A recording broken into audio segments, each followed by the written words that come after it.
Hello, everybody, and welcome to our live Thursday Q&A. And I'm so happy to be here with you to take your questions today. So how the live Q&A works, if you've never done one with me before, just go into the chat section beside our video here, and there'll be a link for my website where you can basically sign in and type in a question. And that's how we do the live streams here now, because we're actually streaming in a few different locations. And it's pretty hard for the mod to get into Facebook and Rumble and YouTube and grab the questions. So we streamline it onto my site. And so if you have a question today, I'd be happy to answer it, and it'll all be happening over there. And of course, we're also streaming on my website today, so a big shout out to the members there. And I'll be taking your questions, but just including the name member as well. All right, so the first question is from Petra. Hello, Petra. I was thinking that when we have a spiritual event happen in our lives, that we shouldn't speak of it. Is that correct? And if so, why? So I've heard this as well. There's a concept in spirituality where if you have a spiritual event or even a personal realization, like you come to sort of heal yourself in some way, that it's best to keep that quiet for a while and allow it to work internally upon you, the energies to work internally upon you, and allow it to kind of percolate in your mind before you go and speak about it or bring the word to it. And I think that this does have a lot of power because it allows you to have sort of a very private and personal and creative relationship with your process, with yourself. Whereas if you are too verbal about things too soon, you're sort of including the world or other people in your process, and in a way almost solidifying the process, perhaps before you've been able to ascertain everything about it. So there is a beauty in, I think, knowing when to hold things sort of closer to your chest and allow them to develop and flower within you, and then bring them forward when they're ready to bear fruit, so to speak. And there's also beauty, though, in talking to people or sharing publicly your spiritual experiences and things like that when it's time. So I feel like this is a very personal decision based on where you think you are and what you maybe have the tendency to do, because you can definitely sort of invite people into your process, your healing process or your spiritual process, by talking about it with them. Even if you don't mean to, you can kind of invite the world in it or invite people in it energetically. And you don't want to do that unless you're at a certain point with that experience, I would say. But there's also a point often with spiritual development where it's like the teaching point, where it's good to, at some point, even for your own self, you can only really understand certain levels of your development when you start teaching it or talking about it with other people. So there is a level of knowledge that you get from also being public about your experiences. Not public in the way maybe having a YouTube channel or something, but public even in the way of talking to a friend. So they're both valuable processes, but it just depends on, I would say, where you are and who you are. All right, the next question is from Kulin Bon. Are supposed structures on the far side of the moon built by Atlanteans? Okay, this is a pretty deep question, and it's something that I've been arguing now, I would say, for a few years. I don't personally claim to understand the entire cosmology of the universe and the cosmos and the spirit. But I do argue that a very good place to begin is not from the extraterrestrial perspective, which is that, the Earth is constantly receiving, whether it be spiritual impulses or interacting with aliens, and aliens built the pyramids, and aliens created humanity, and kind of alienizing angels, really. Alienizing spiritual beings, when classically they've always been portrayed as either an angel or even a demon. That's how they've been classically portrayed. Now creating these new definitions, and through these new definitions of what an angel is or a demonic entity is, really recreating a new cosmology, or really attempting to create a new cosmology by creating new definitions. And that's absolutely what we've seen happen through this obsession with aliens and extraterrestrials and technology. It is a way of getting humanity off track ideologically by introducing a bizarre cosmology. It's worse than bizarre, it's just a false cosmology. It's a false materialist, literalist cosmology that leads you off track. So where I would begin is with Atlantis, and possibly even, I would actually begin with understanding the entire developmental process of the planet. So including even before Atlantis, so you can understand the overall pattern of development. Then I would really focus in on Atlantis as our prior epoch, and really the developmental epoch that we are sort of, in a sense, overcoming or moving through the initiation again now, basically. So I would really focus in on Atlantis, because a lot of things that people think are alien could easily be described as human beings from the Earth, literally in the prior epoch, alienizing themselves because they have no spiritual memory of it or no spiritual concept anymore. So the idea is that the more we sink into materiality, the more materialist we become, the more literalist we become, and the more that we cannot perceive our past properly, because our past, if we look backwards, actually becomes more and more spiritual, meaning that if you look back far enough in human history, human beings aren't even a physical body, they're an astral body and an etheric body. And so we have a very difficult time understanding our past, so we make it alien and we separate it from us. And this is a disease in the human mind right now. So Atlantis had incredible technology. We know that from documents in the Hindu systems and the Bhagavad Gita. We know this from various different mystics, modern to ancient, that have talked about this. We know that Atlantis had incredibly advanced technology, and we know that we fell from that state. It's much more reasonable to assume that the pyramids and megaliths, whether they be under the sea or on the land where we can see them, like in Egypt or South America or China, it's actually much more reasonable to assume that these are from our prior epoch, which is the Atlantean epoch.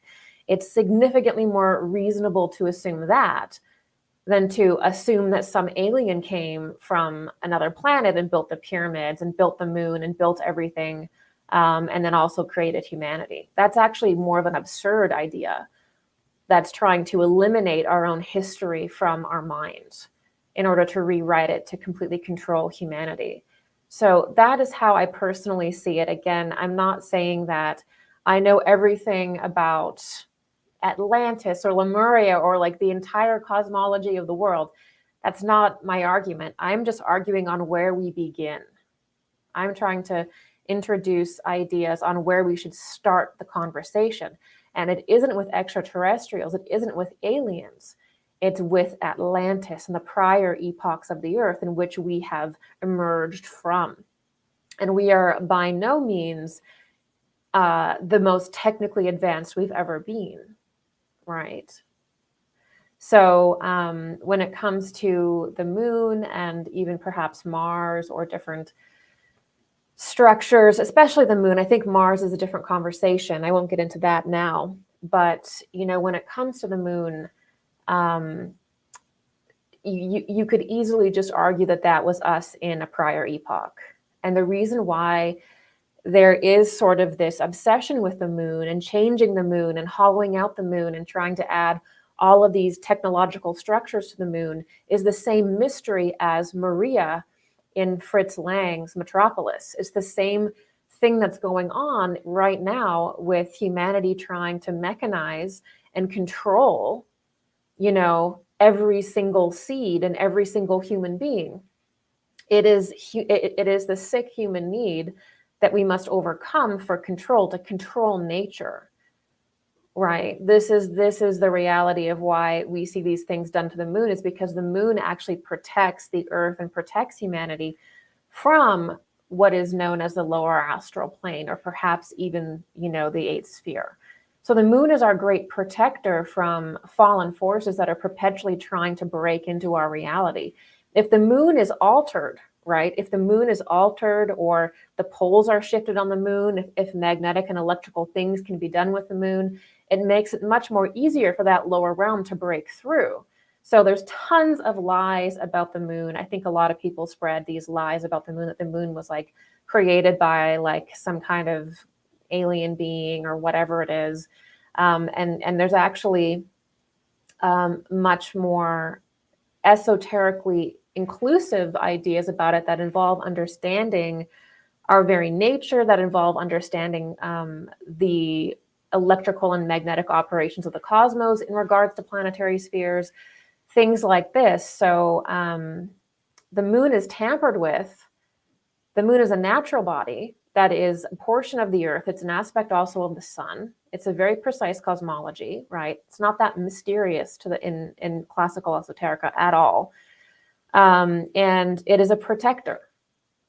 And so there are incredible efforts by people who worship dark occult entities to release those entities through tampering with the moon. This happened in Atlantis. There were satellites involved in this with Atlantis as well. There are still satellites that surround the earth that are not alien, they're Atlantean. And so we have to be careful, the kind of propaganda that we're listening to, the propaganda from people like, Zecharia Sitchin or Von Daniken or Ancient Aliens, or these different individuals that have become wildly popular, that are basically a propaganda arm for a degenerate ideology that gives humanity a new origin story, which is absolutely detrimental for us. So creating a new cosmology, creating a new origin story is part of that. And that's why it is so incredibly popular. And it's hard to get the classical teachings without them being distorted now. Okay. All right. So this is a member question. Okay. How do I remedy being stuck in action paralysis from years of believing New Age teachings that your desires manifest from your minds and thoughts only? It makes me feel like taking action doesn't matter, so I often stay waiting for life to happen to me.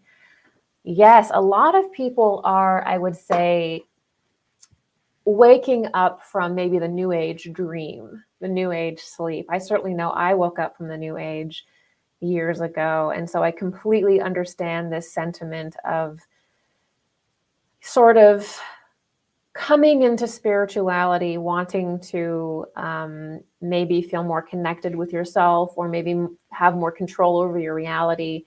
And then finding out that a lot of New Age teachings are sort of a kernel of truth.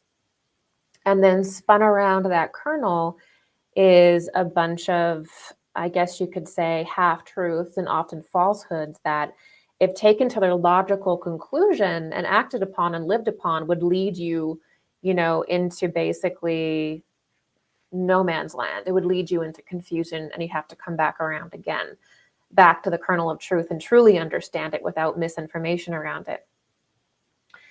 So I would say that one of the most popular streams, I think, in the New Age is manifestation teachings, often popularized by, I would say, Esther Hicks and Jerry Hicks, but also going into what I would call a kind of pop spirituality, which is sort of a mix of psychology, motivation, and spirituality, where it's called occult, it's called esoteric, but it's really more of like a motivational speaking using the word chakra or using the word energy or using the word spirit, but not really a very deep occult teaching. And so that's why there are problems, is because it's not so much a genuine esoteric lesson or teaching. It's more of like a motivational speech or even a psychological conversation that uses spiritual terminology, right?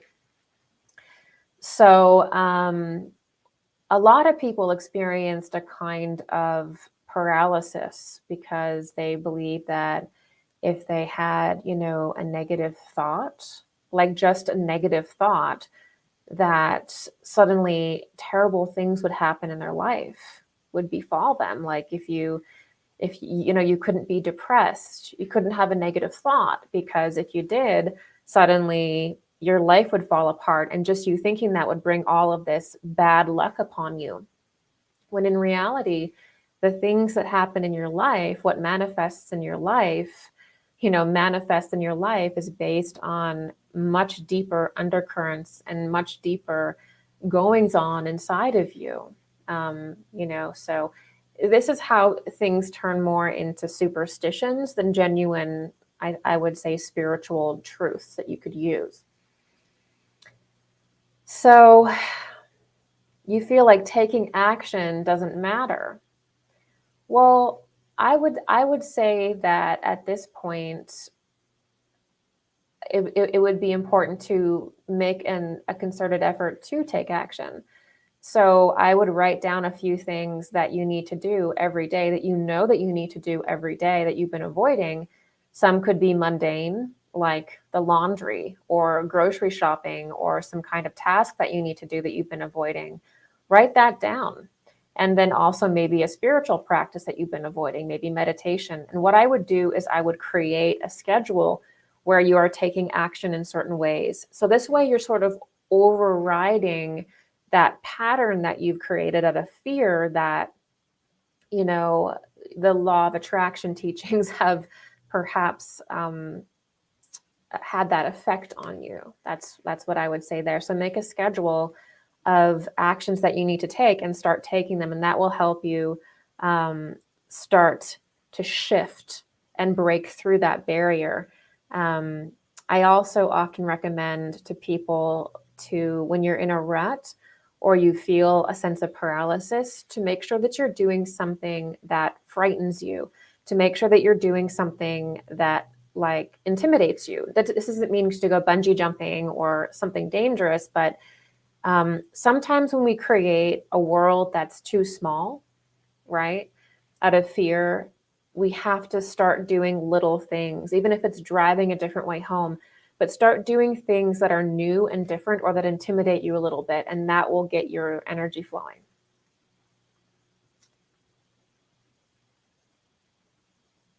Okay, this one is from Brad Marcus. In your earlier videos, you talked about your contact with galactic humans from other star systems, but now it seems as though you are saying that the experience of people meeting their star families is not valid. Why the change? Well, Brad, I've already addressed this, I would say, for probably hours on YouTube and on my private platform. So I urge you to check out my various different videos that I've done on that, including Mars Mysteries. And I would actually suggest checking out my Esoteric Secrets of Disclosure series. That pretty much gives you my arc. And I also sort of refute and make different arguments as to why the alien god ideology is not sound. And I go into classical esoterica and explain that, not just my own experiences or my own feelings, but I actually support it with classical teachings.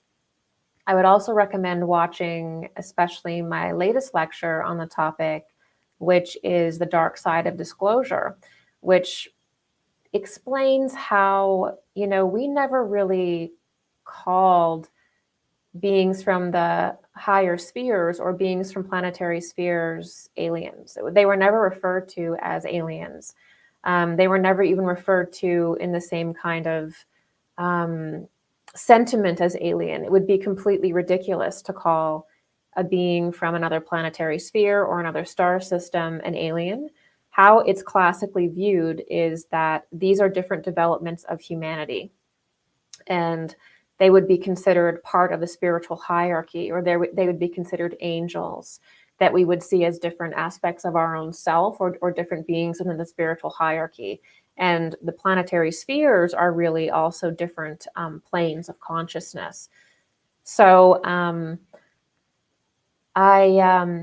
in my personal experience, when I was about, I would say in my early 20s or so, I started to have these visions, or really memories of like crafts that could fly in the air and flying above what looked like kind of crystalline cities that looked like genuinely like it was another planet. And I remember my body was not nearly as dense, and being able to do kind of magical things, and just basically a different, what seemed to me like a different planet. And so I kept having these memories. And I even saw myself in different times. And I was completely unprepared for this. I had no idea. It was basically the early 2000s or mid 2000s. And I had no idea what I was encountering, because most of the spiritual topics I came around were like, something maybe from Hay House, like find your spirit guide who is a Native American chief or a nurse, or, something like that. And I was thinking, okay, well, why am I seeing basically, this incredibly advanced civilization? And also with that, I would remember the Pleiades, and I would remember connections with Venus and all these star systems, as well as part of rituals and things like that, and essences that we would carry. And it was just like I had no concept of that. Today, it's still a difficult concept for most people to understand.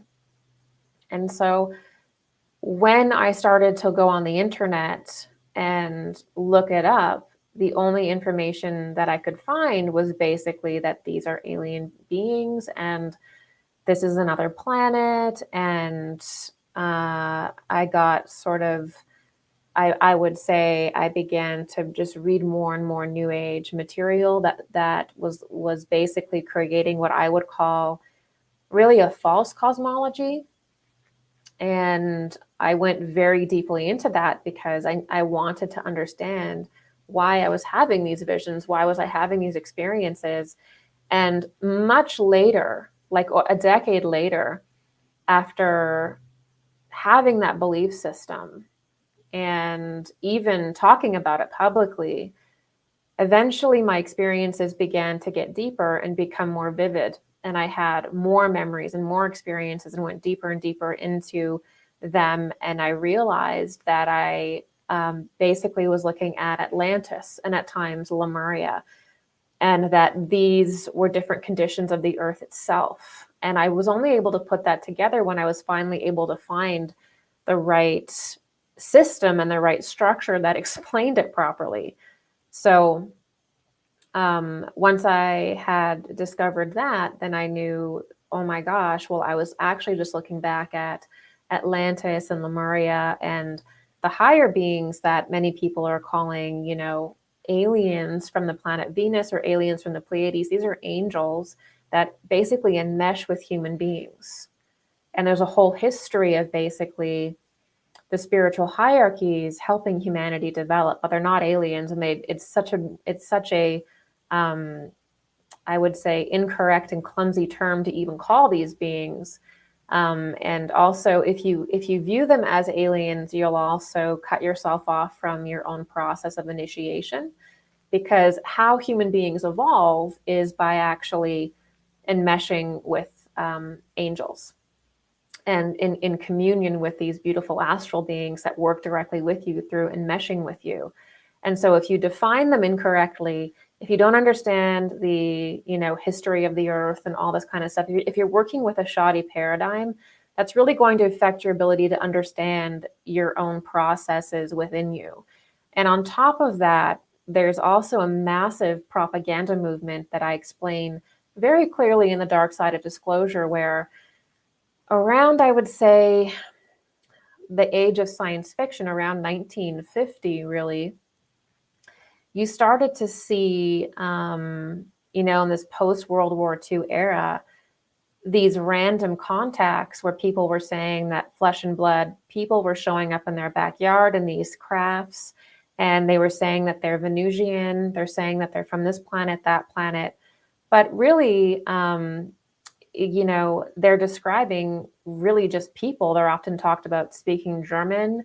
And so when you look back and you realize that people only really started using the term alien and in a post-World War II time, and then science fiction started getting big, then you start to be like, wait, what is going on? Why is the language changed? And you have to understand as well that how sort of darker forces work is they like to redefine language. So they like to take a term and change it and give it a new, they like to take a classical thing and give it a different new term.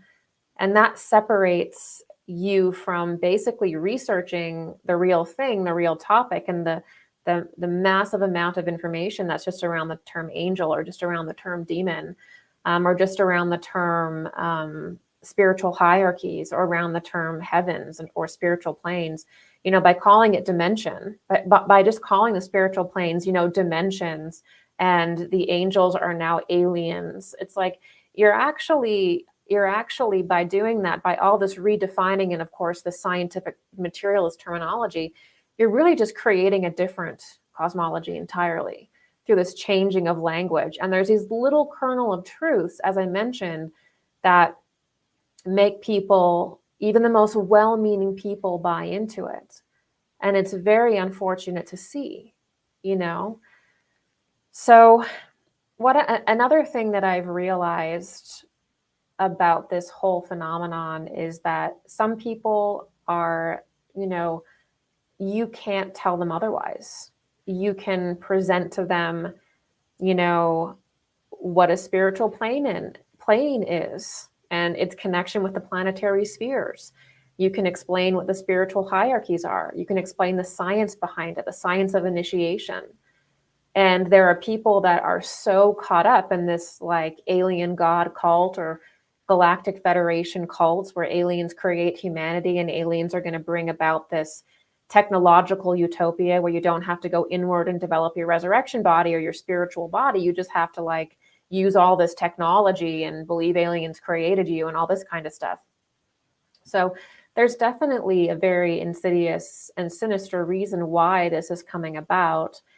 And for people who are caught up in it, for people who are part of this cult, and that's what it is, there's no telling them otherwise. They have their belief systems, they're in it, and that's that.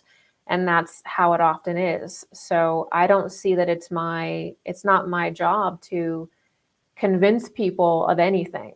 All I can do is share my personal experience, because I'm not somebody that is criticizing that movement out of never being in it, right?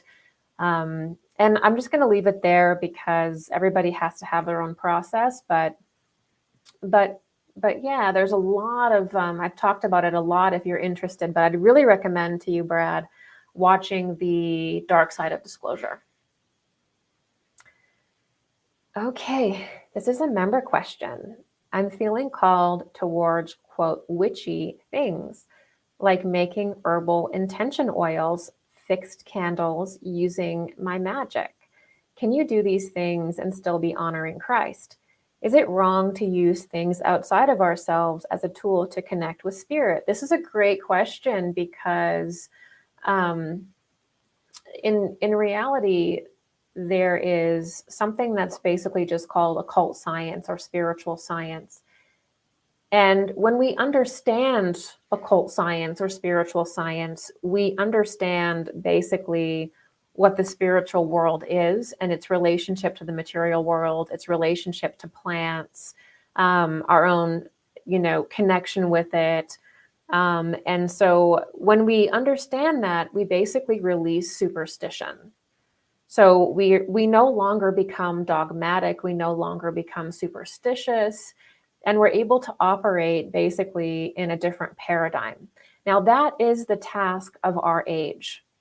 The task of our age is to develop spiritual science, or occult science to some people, which basically allows us to rise out of superstition and dogmatic ideologies, which are basically just a bunch of belief systems that people create to make them feel safe or to make themselves feel superior.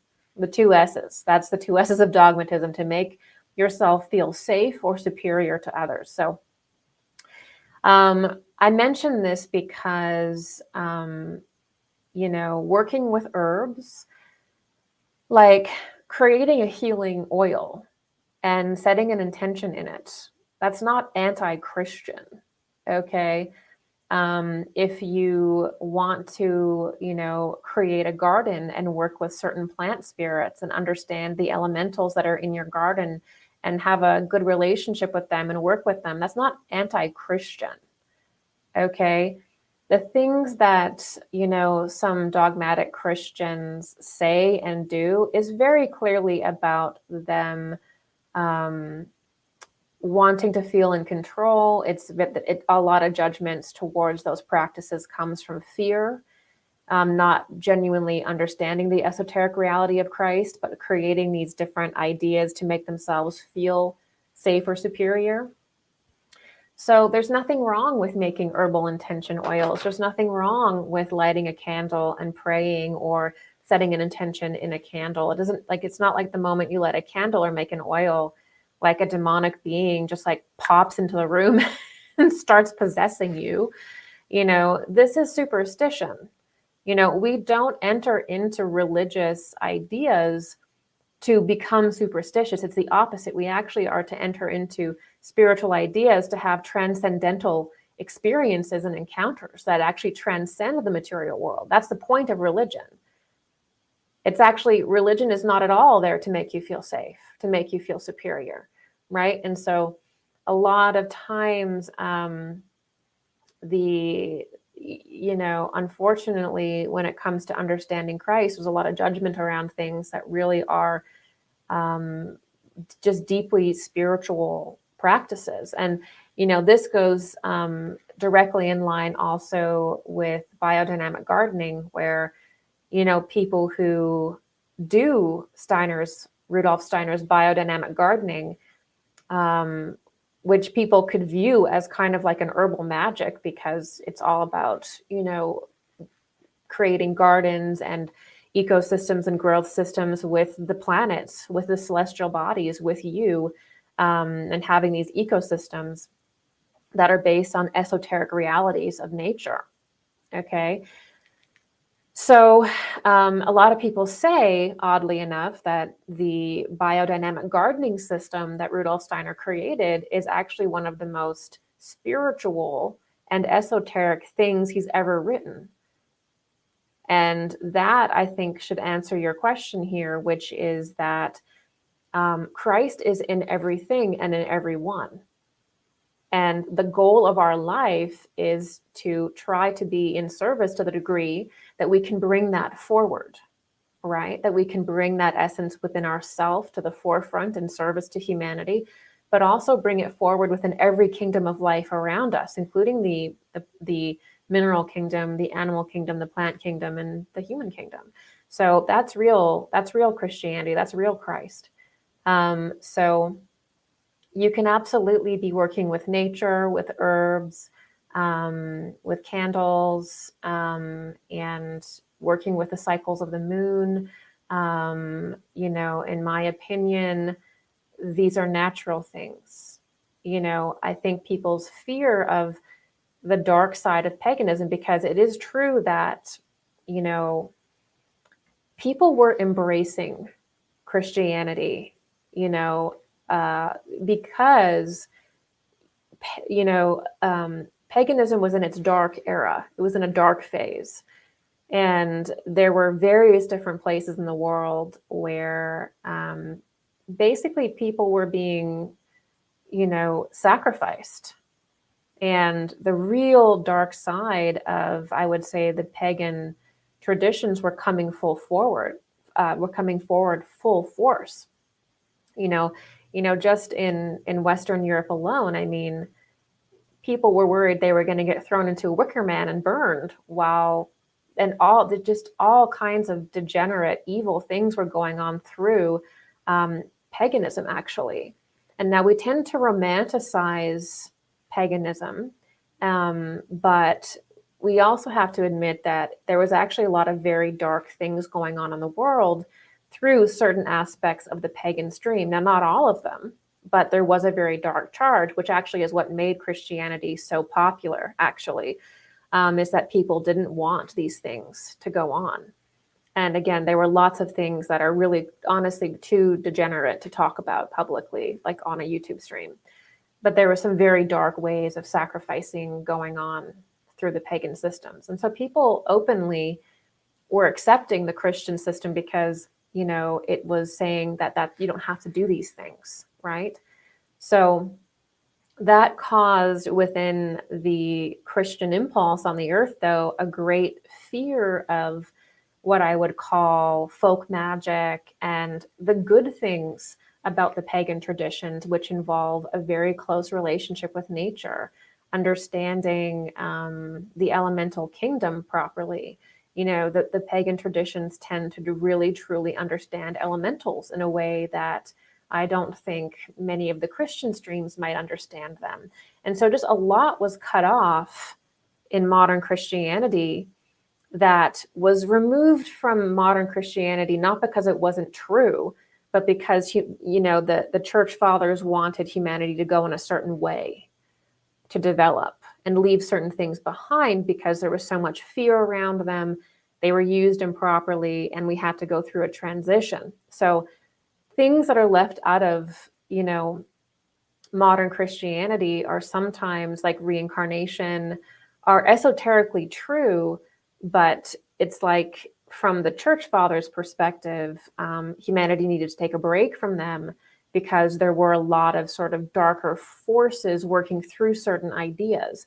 But moving forward, we are going to see somewhat of a revival of, I would say, ideas around Christian magic and Christian, really bringing Christianity back into its true esoteric form. We're going to see that more and more, which absolutely includes nature. It includes the most mundane levels of it on how to grow food properly, to understanding even the spiritual properties of plants and things like that. And so these two things do need to return and come back together. And to just keep in mind as well that, whenever it comes to doing like a magical practice, it's really just rooted in your own heart and your own intention. Keep in mind that, that Christianity itself is full of mysticism. It's full of rituals, right? So it's not that it's without these things. So it is not wrong to use these things as a way to connect deeper with yourself, and I think feel harmonious with the world around you. It's not wrong at all. And I would argue that in order for us to truly understand Christ, we'd have to understand these things, and we have to come back into the big picture. It's time. All right. Sarah, what is the symbology of Mary Magdalene? Great question. So there's lots of different, I would say, ideas about who the Magdalene is. She is a very mysterious person. And when it comes to who she was and what her role was, there isn't a lot of agreement. So on one side, the Magdalene is considered to be a holy woman, kind of like almost in line with the Virgin. But in other streams, the Magdalene is considered a whore, or she was considered a prostitute. So for me, that's very significant as to the overall symbology of Mary. Now, of course, in esoteric Christianity, there is Mariology, or the Marian teachings, which get into this much deeper than I can get into today. But essentially, the two Marys in Christianity represent the stream of feminine consciousness on the planet. And the word Mary, or Mari, is the word basically for sea priestess, or for Venus, or for the high priestess. So that's why there are two Marys, is because the name Mary is actually a title, Mari, which is rooted in sea, which is obviously Venus, the birth of Venus. All this kind of stuff I've talked about in the past. But obviously, Mary is actually more of a title than a name. Originally, it was anyway. And then as it got reused and time went on, it became a name. So if you look at a certain stream of conversation about the Magdalene, you have the two Marys. One Mary is what is called, or what could be considered, the holy whore. And then one Mary is considered to be the virgin. Now, this actually is revealing the arc of human female spiritual development, or the development of the divine feminine. So back in the Lemurian for certain souls, but Atlantean for most souls, there were basically temples that would be known as sex temples, or sexual temples. Now, this is not anything like sex is today, okay? This is something completely different.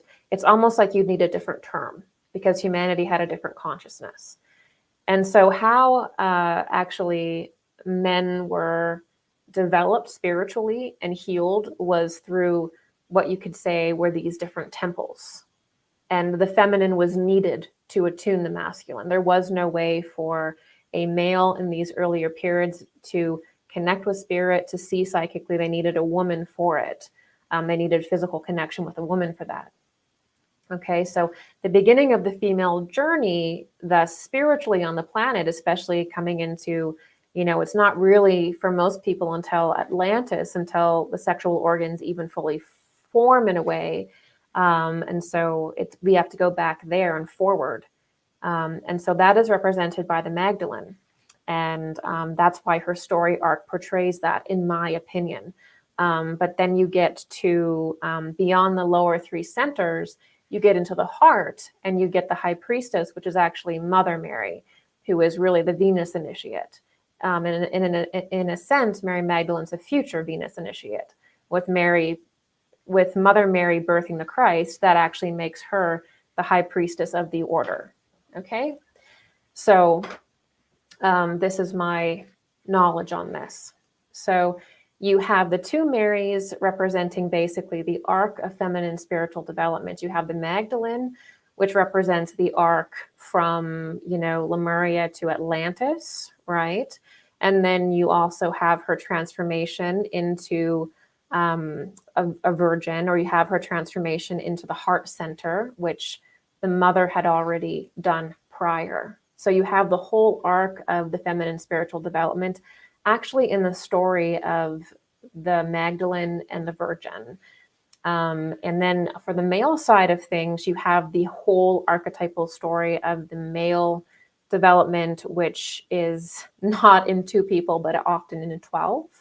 And that's in Arthurian mythology. You see that obviously that manifested very real with Christ and the apostles. So you have these archetypal stories that come to life at a certain period of time and play out with real people. And so real initiates playing those people or being those people. So that is the story of the Magdalene, and that is part of the Venus mysteries, which we will be getting into probably later this year. All right. This is a member question. Do members of the angelic hierarchy ever interact with us through electricity?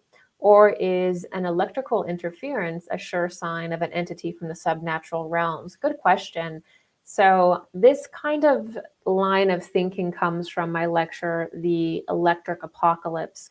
That lecture is based around this quote in Anthroposophy that describes how in the future, the earth is sort of going to turn into this living, live, electric mass.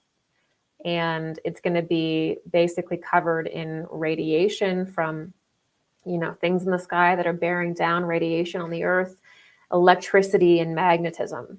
And that is really describing, what Rudolf Steiner is really describing there is the creation of the eighth sphere, which is the opposite process of the development of the resurrection body. And remember from my lecture on resurrection that the planet has a resurrection body or a purified etheric body, and humanity does too, right? So electricity and magnetism and radiation and what can really be called false light plays a huge part in the eighth sphere. And electricity has to be kind of coaxed out of the planet, out of the earth, through various different processes. And electricity is a natural process. Like electricity is not inherently evil. There's lots of electrical processes like lightning and things like that that are just normal, natural. But because the energy of electricity does move through the subnatural realms in order to come to the earth, there is the occupation of electricity with harmonic beings. And so does electricity have to carry harmonic beings? No, it doesn't have to carry harmonic beings. Can angels enter into it? Can deceased people enter into it? Can neutral entities that are maybe passed away enter into it? Yeah. But it is a medium that Ahriman has to use. That's the difference. Ahriman has to use that energy. He has to be in that energy. He has to occupy electricity. The darker forces have to use these forces, which are really like electricity is really just decaying light, if you will. It's dying light. It's light from the lunar epoch, if you will. So, of course, this is the thing to remember. So, entities from the spiritual hierarchy, so angels or human beings who have achieved an angelic state that are called masters, they can control matter, because they've transubstantiated it through various different lives, and they're a high initiate or they're an angel. So they can appear in matter whenever they want. Like they don't need a spaceship, right, to appear here, right? They just appear. they're angels, they're masters. So they can appear in electricity if they want. They can manipulate matter and be invisible. They can appear before you and construct themselves a body. They're masters, they're angels, right? So when you're at that level of spiritual development, you can affect the material world and appear in anything. But when it comes to the subnatural realms and the fallen angels and the demonic forces or confused forces that are there, they have to use certain avenues to manifest. They have to. They're not masters. They're not angels who have a certain level of development that exists now. They're fallen. They're behind. So they have to use certain channels. They can't use anything else. That's the difference. Okay. This question is from Jose. Hello, Jose. In the Spiritual Hierarchies, Lecture 8, Steiner says, quote, "Our present Saturn is a heavenly body, still consisting only of heat substance. Is he wrong, or are these conspiracies right? And all we know about space is a lie." Okay, so our present Saturn is a heavenly body, still consisting only of heat substance. Okay, so I would say that Saturn still exists to us in that heat substance form, and that I think the thing here is that, so the thing about outer space that I find is that there's no way that we can really check this ourselves, right? This is the problem with talking about like the moon or Mars or Saturn or Jupiter or anything, is that the average person has no way of checking to see if that celestial body is as described. So when we factor in the idea that space and outer space is actually part of a massive propaganda campaign. So the idea of colonizing space, so going and colonizing the moon and then colonizing Mars, is really an antichrist idea. There's no way around it, because it is trying to get humanity to basically exist forever in the material plane, and all the planets become these physical bodies that we can go to if we have the right technology. So we should really be focusing on building up our resurrection body, our glorified etheric body, which we occupy after death, moving on into yet higher spheres of existence. That's our task. Our task is literally to transubstantiate earthly matter and develop a higher body in which we can continue developing further and further into the spiritual hierarchies ourselves, becoming angels ourselves. But this whole operation around space colonization and space travel is having people focus on basically like this delusion that human consciousness is going to continue physically in the 3D plane forever by colonizing all of these different worlds. And the more humanity gets off the planet, the more machine parts they need to add to their consciousness. They need to become a transhuman form in order to get through the Van Allen belt, or we need to have this machine-like form because the human body isn't designed for, being out in orbit. And so it's not clear to me that a lot of the things that we are told about space are true. And I think that there's really a propaganda campaign that is directly connected to the teachings of the eighth sphere. It's directly connected to transhumanism. It's directly stemming from Nazi ideology and Nazi esoterica, Nazi propaganda. Elon Musk basically has taken over the role of von Braun. He has taken up the exact dream of Werner von Braun. And I find that to be very interesting, very interesting. He's now, promoting Mars, and I think he's kind of waiting until the right moment exists before they can talk about discovering a civilization there and get the Mars origin myth going. That's very clear when I look at that conversation. So why I'm saying all this is that, our discussion about space, is it really about space? Are we really talking about Mars, or are we talking about a whole different process entirely? Are we talking about something else? And that's what I will leave you with, is that maybe we don't understand space. I'm not somebody who would think that necessarily that space is completely fake in the way that's how far some people go with it. But I think that it doesn't operate as we think that it does. And I'm not sure what Steiner means by his quote about Saturn. What I do know about that time period is that for a lot of occultists around basically up until the 1940s, the prominent idea about outer space was that they were spiritual planes, and that the spiritual nature was acknowledged. So basically, they represented different consciousnesses that you pass through after death.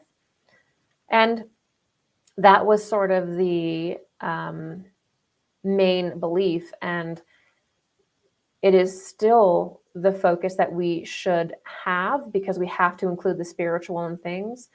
But I think that there was probably a concern in different mystery schools about this topic, about outer space, about things like that.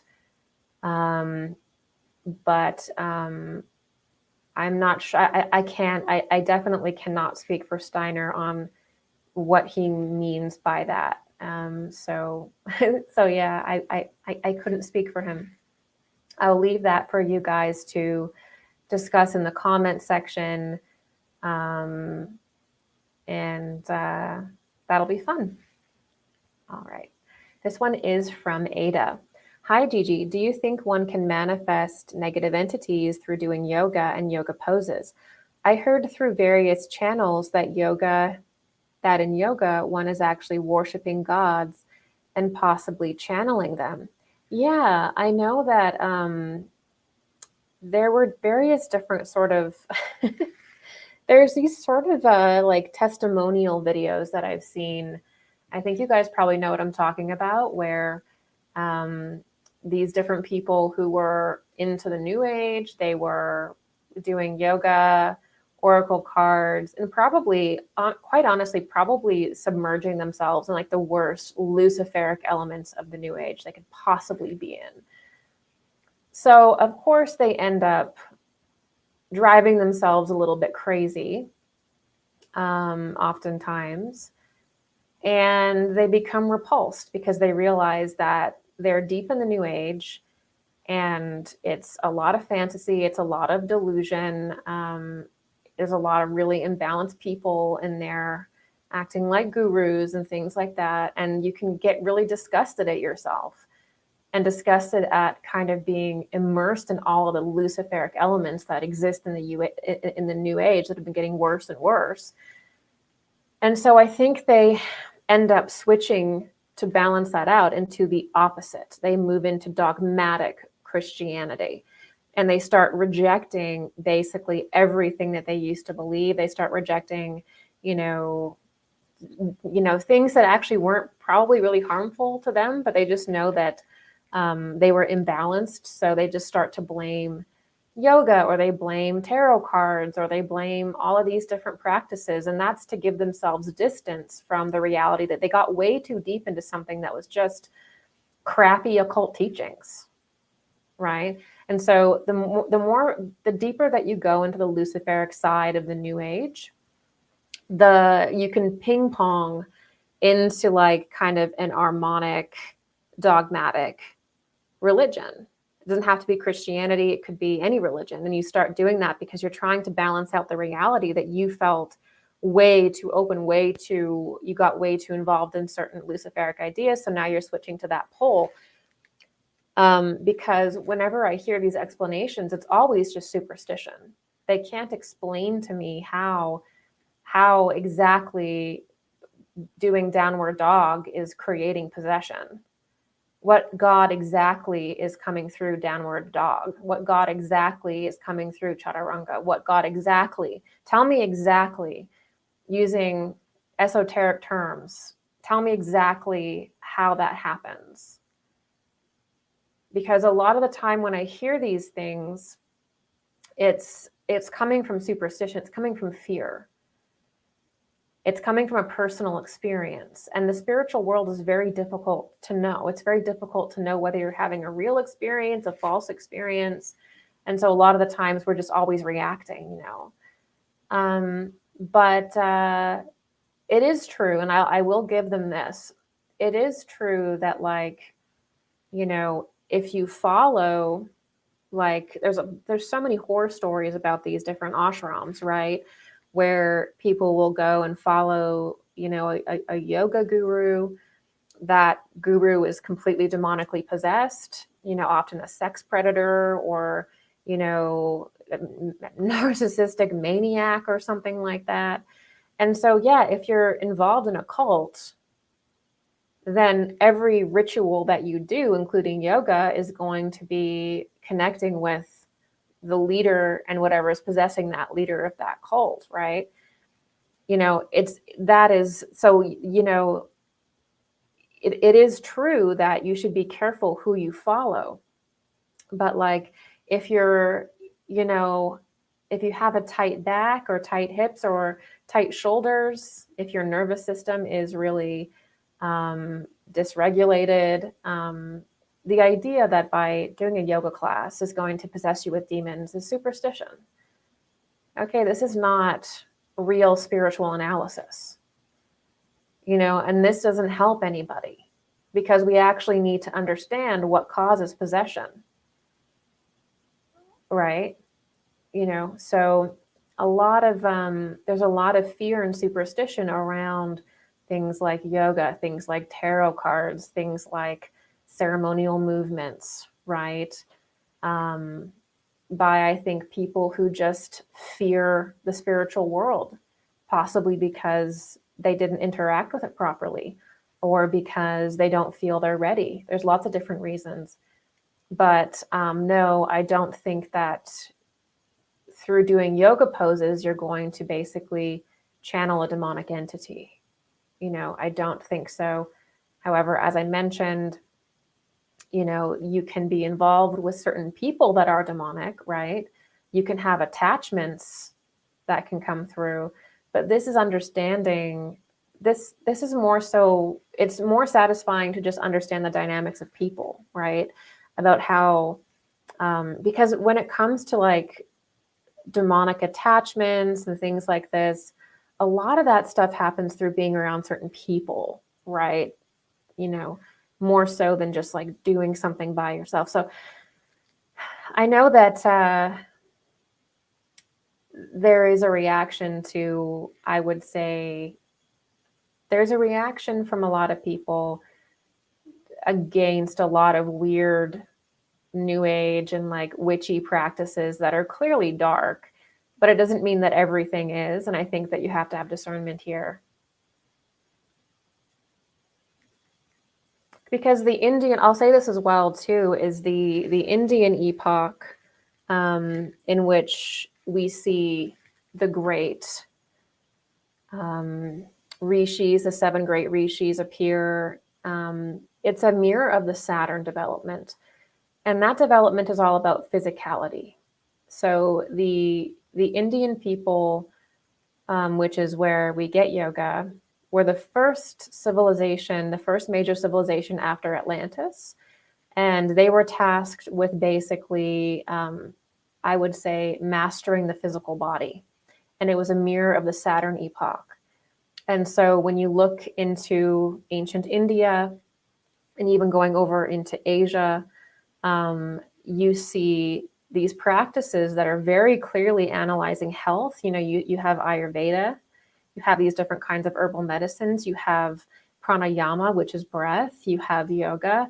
And that didn't come about because of evilness. That didn't come about because, humanity was evil, 8,000 years ago, which is when the Indian Epoch began around that time. That it didn't come about because humanity was like seething with evil. It came about because humanity was in a recapitulation of the Saturn period, which is all about the physical body. So during the Indian Epoch, you see all of these different physical modalities, breath, that are all designed about the connection of energy and body. Okay, so that's what we see in the Indian Epoch, and then you can go forward to the Persian Epoch, to the Greco-Roman Epoch, forward, Babylonian, and you can see that something different was being developed during every single epoch, every single cultural age. And it's not correct esoterically to look back at the fruits of those epochs and say those are 100% evil. Okay, you have to look back and you have to be able to take what is good and what should still be utilized and what is holy. But then, yes, you should be able to coherently also say, this is not as accurate anymore. Just like we will do, 1,000 years from now, we'll look back to what is cutting edge now and we'll say, we're going to bring that forward. Okay, this is universally true, but we're going to remove this aspect of it because we've moved on since then and we have this other organ developing that we need to focus on. So that's normal and natural. Completely shaming, other practices is not correct, but it is good to be able to discern what is serving our development and what is really more typical of the past era. I would say that.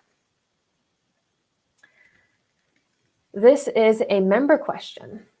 I work with autistic children. The number of neurodiverse children being born is increasing. I feel they are showing us the school system needs to evolve. How will they cope in the future as adults? And are there more spiritual reasons? I think so.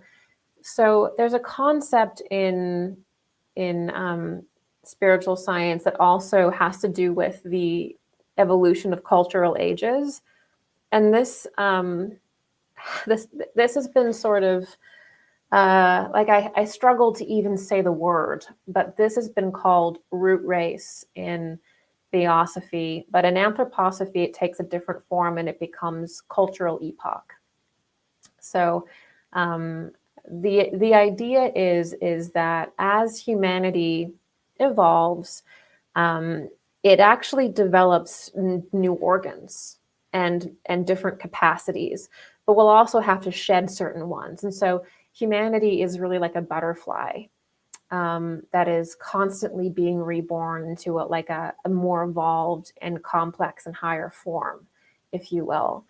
And so typically this has been taught as the idea of root races, but the idea of root races, again, right around this 1940s, 30s, 50s period, the idea of like root races in Theosophy got connected with a lot of racism, a lot of prejudice, and the kind of the most material idea that came to pass.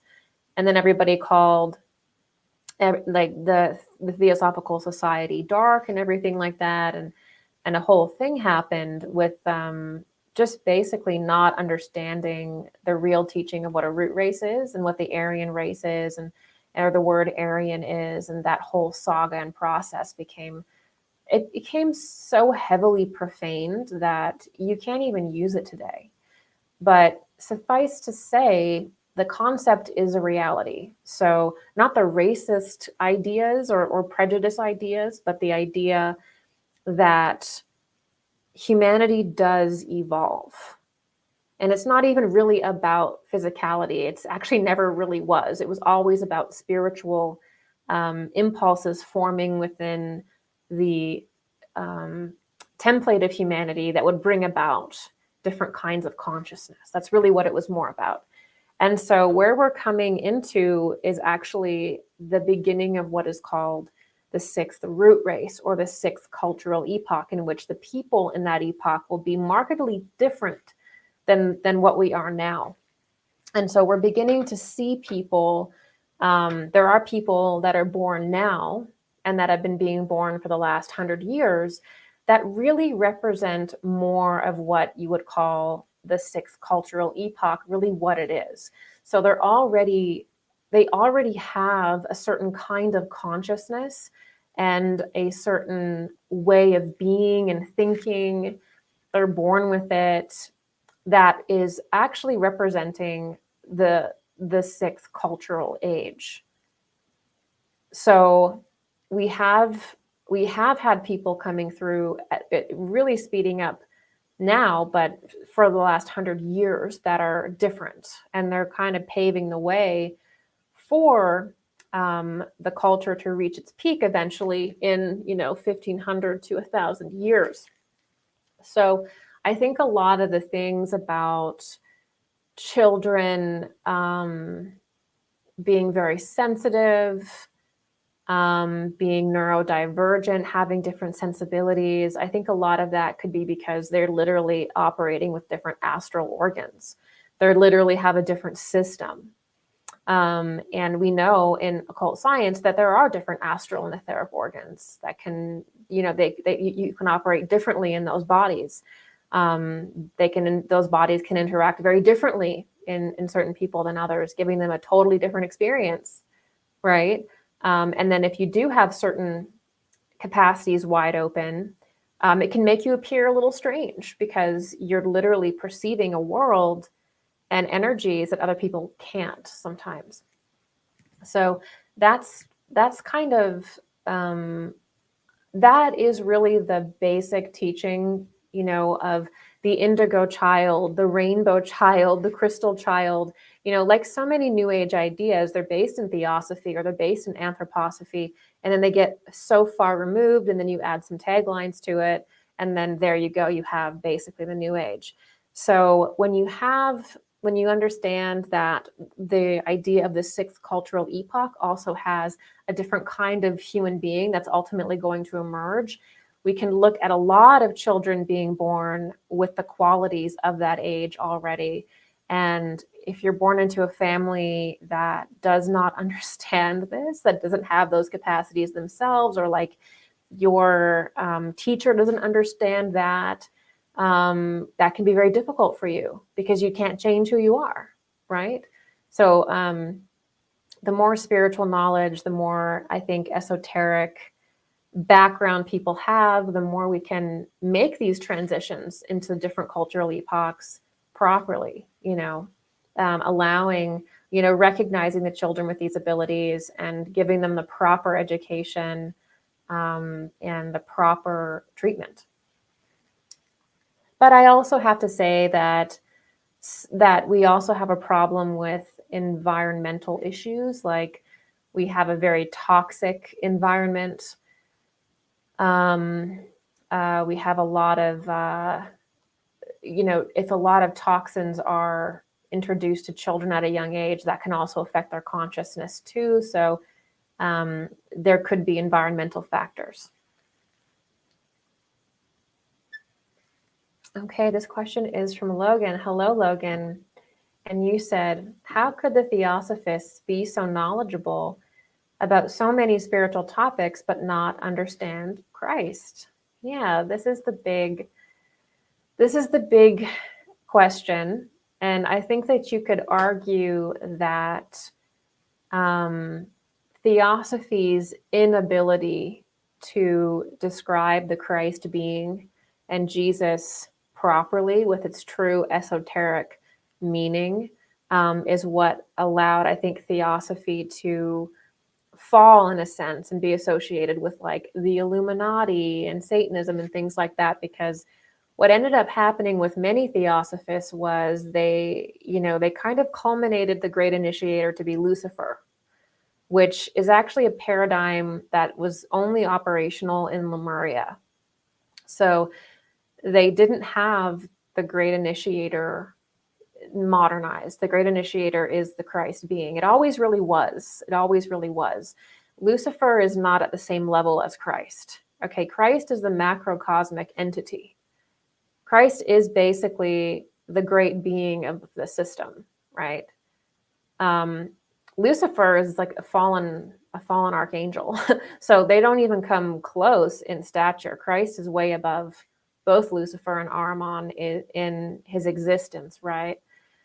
So placing Lucifer as that is a mistake. It's a mistake for any cosmology. You have to have the Christ being and Christ as central, as the initiator, because it's the Christ being that is the force that has liberated humanity so many different times, not just through the crucifixion, by the way, but in earlier periods too, before the Christ had entered man through Jesus. So if we don't understand Christ, then we don't understand ourselves, because ultimately, if you look at it in like almost an ambitious sense, our goal is to become like that. Our goal is to one day be able to be a Christed human, right? Or like Jesus, a Christ bearer. So if we don't understand that, we're sort of stunting ourselves. And a lot of people will also read different occult passages that refer to light, and they'll think it's Lucifer when it's really referring to Christ, right? So there's a lot of confusion. There was a lot of confusion in the 1800s about who Lucifer was, who Christ was. Obviously, Rudolf Steiner ventured to correct that, and he brought forward the teaching of Lucifer, Ahriman, and Christ, which was a correction to Theosophy. A lot of Anthroposophy had to be created to correct these kind of theosophical views that were leaning more towards I would say, a pre-Christ era when humanity needs to really understand Christ. So you see Blavatsky create Lucifer Gnosis. You see also some, she'll write some comments, some kind of snide comments that seem to be more against the patriarchy or against men, which it typically is. A lot of women in particular will not understand the Christ being, because the Christ being culminates in Jesus, which is a man. And so for a lot of women, they can't see themselves in that equation. And so they'll deny that because they really need to feel themselves as that central figure. So that is remedied by understanding actually the prior epochs of humanity, like Lemuria and Atlantis, which were actually a matriarchy. It's also remedied by understanding Mother Mary and Venus. And so there's just as much of a deep history and role for women in esoteric Christianity, but the sort of mainstream stuff does tend to be more patriarchal, which does confuse women, many times, even men, because the feminine aspect is dissolved or not taught. And so it just seems imbalanced. And I think that could be, I can't speak for Blavatsky as to why she did that or why Theosophists did that. I know that I think it was Annie Besant was said to be burned at the stake in a past life as Giotto Bruno. So I think he was, tormented by, by the church. So I maybe didn't feel too good about it, but that was what caused the break between Rudolf Steiner, who actually began in Theosophy, and created Anthroposophy, which is really the seat and heart of esoteric Christianity. I would say today, so I think that like, it's kind of a problem in general. I would actually say that there are a lot of people who are like book knowledgeable on like old systems. Like people know everything about like the Babylonian magical practice or the various different Eastern systems. Because they're so old, they've been with us for so long. There's an ease to that, and so I feel like there's almost like it's very comfortable for us because those are the older systems. But you can have like this crazy advanced knowledge, but then a lot of the times when it gets up to Christ or Jesus, that's when people start to shut down. And I think that that's also because it's very symbolic, because that is really the turning point of time. So before Christ, the incarnation of Christ in Jesus at the mystery of Golgotha, as Rudolf Steiner would say it, we see the earth being in a different condition. And how I see that is that at the center of the earth was really a black sun force. And that had brought humanity through involution and kind of materializing to where they were. But the turning point of time, which is also the crucifixion in esoteric Christianity, where the Christ enters Jesus and they perform the task of basically liberating humanity.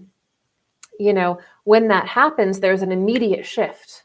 There's a complete shift to the earth, and there's a fast shift to humanity, where now suddenly all of the processes that were external, like in different pagan rites and stuff, you used to have to call on this, call on that, whatever, all those processes were now inside operational in humanity. You just had to learn to observe them.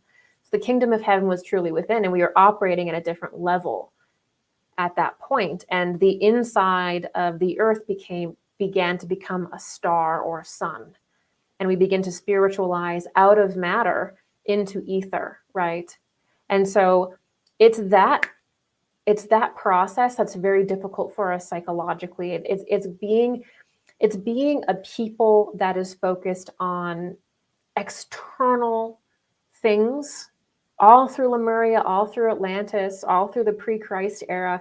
we would like get out of our bodies and project into things. We were an externalized, we were spiritually externalizing all the time. And then suddenly when we come into Christ, it's it's a different process. But to move through the eye of the needle, you have to kind of go through certain processes, spiritual initiations, to understand it.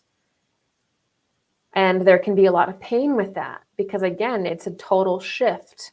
It's a shift that happened to the earth. It's a shift that's so cosmically, and it's a shift that happened within the human form. And there's psychological processes that have to go on to adapt that. So in other words, like, understanding Christ is not an intellectual act. You don't understand Christ. This is why I've spoken repeatedly about, if people start coming out with these weird documents that were just pulled up from the bottom of the ocean, or some weird cave somewhere, or some library somewhere, that reveal the truth of Jesus and the truth of Christ, throw that in the trash. And of course, AI is probably reading it, right? So throw that in the trash, because you do not know Christ. You do not know Jesus through knowledge, through logic, through a record. That is not how you know him. You know him through the reality that he is within your heart. And that, I think, is what is hard. Because we want things to be, I just read this script, I just read this lost document, I just read this story. That is spirituality. Knowledge alone is not spirituality. It's not going to initiate you. You have to actually connect with the great being of the cosmos itself, which is the Christ, which is now within you. That is initiation. That is spirituality, period. It is not a logical process. It's not written. It is a process. It is a being that is within you. It is the essence that is within you. It is you.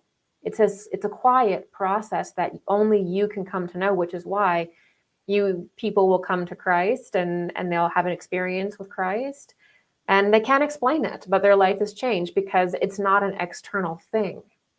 And only when you've had that, sometimes spontaneously, but sometimes through prayer and opening to it, do you get it. Because it's not an external thing. It's an internal thing that can't even really be properly described, but can be known. And so this is why also a lot of things about Christ's life and Jesus are just not talked about or not known, because the whole point of it, the whole point of Christianity is to know it within and to see that Anthroposophy is within you, that Christ is within you. That is there. And to operate, be able to operate from that place. So in this way, I think the Theosophists and many people struggled with it, because it's really a process. It's not like an equation that you crack. It's not coming from the intellectual soul, as you would say. It's not coming from the intellect. You can't like intellectualize to understand Jesus or Christ or even Buddha. Okay, this is not an intellectual. The intellect or the logical mind is the last place to get spiritual insight. To think that we're going to begin there is crazy. So in other words, really to understand Christ, you have to have an experience. And that is one of the mysteries of life. Why do some people have it and other people don't? That is the mystery within that person's soul. That's what I would say. Okay, this is a member question. It seems to be a reoccurring theme in my life to, in various contexts, not be accepted, be excluded, unjustly accused of something, belittled, etc. How do I work with that? Any idea? Karma, the guardian at the threshold? Well, that guardian at the threshold certainly does seem to wreak havoc on us. But even their sort of scary experiences can be seen ultimately as help, as a catalyst in awakening. So I would say that when you feel like you're not accepted, when you feel like you're excluded, often scapegoated, unjustly accused of something, belittled, these can be some of the most painful lives. painful experiences, because you're not getting that warm glow of acceptance and community, and you're sort of always redirected within.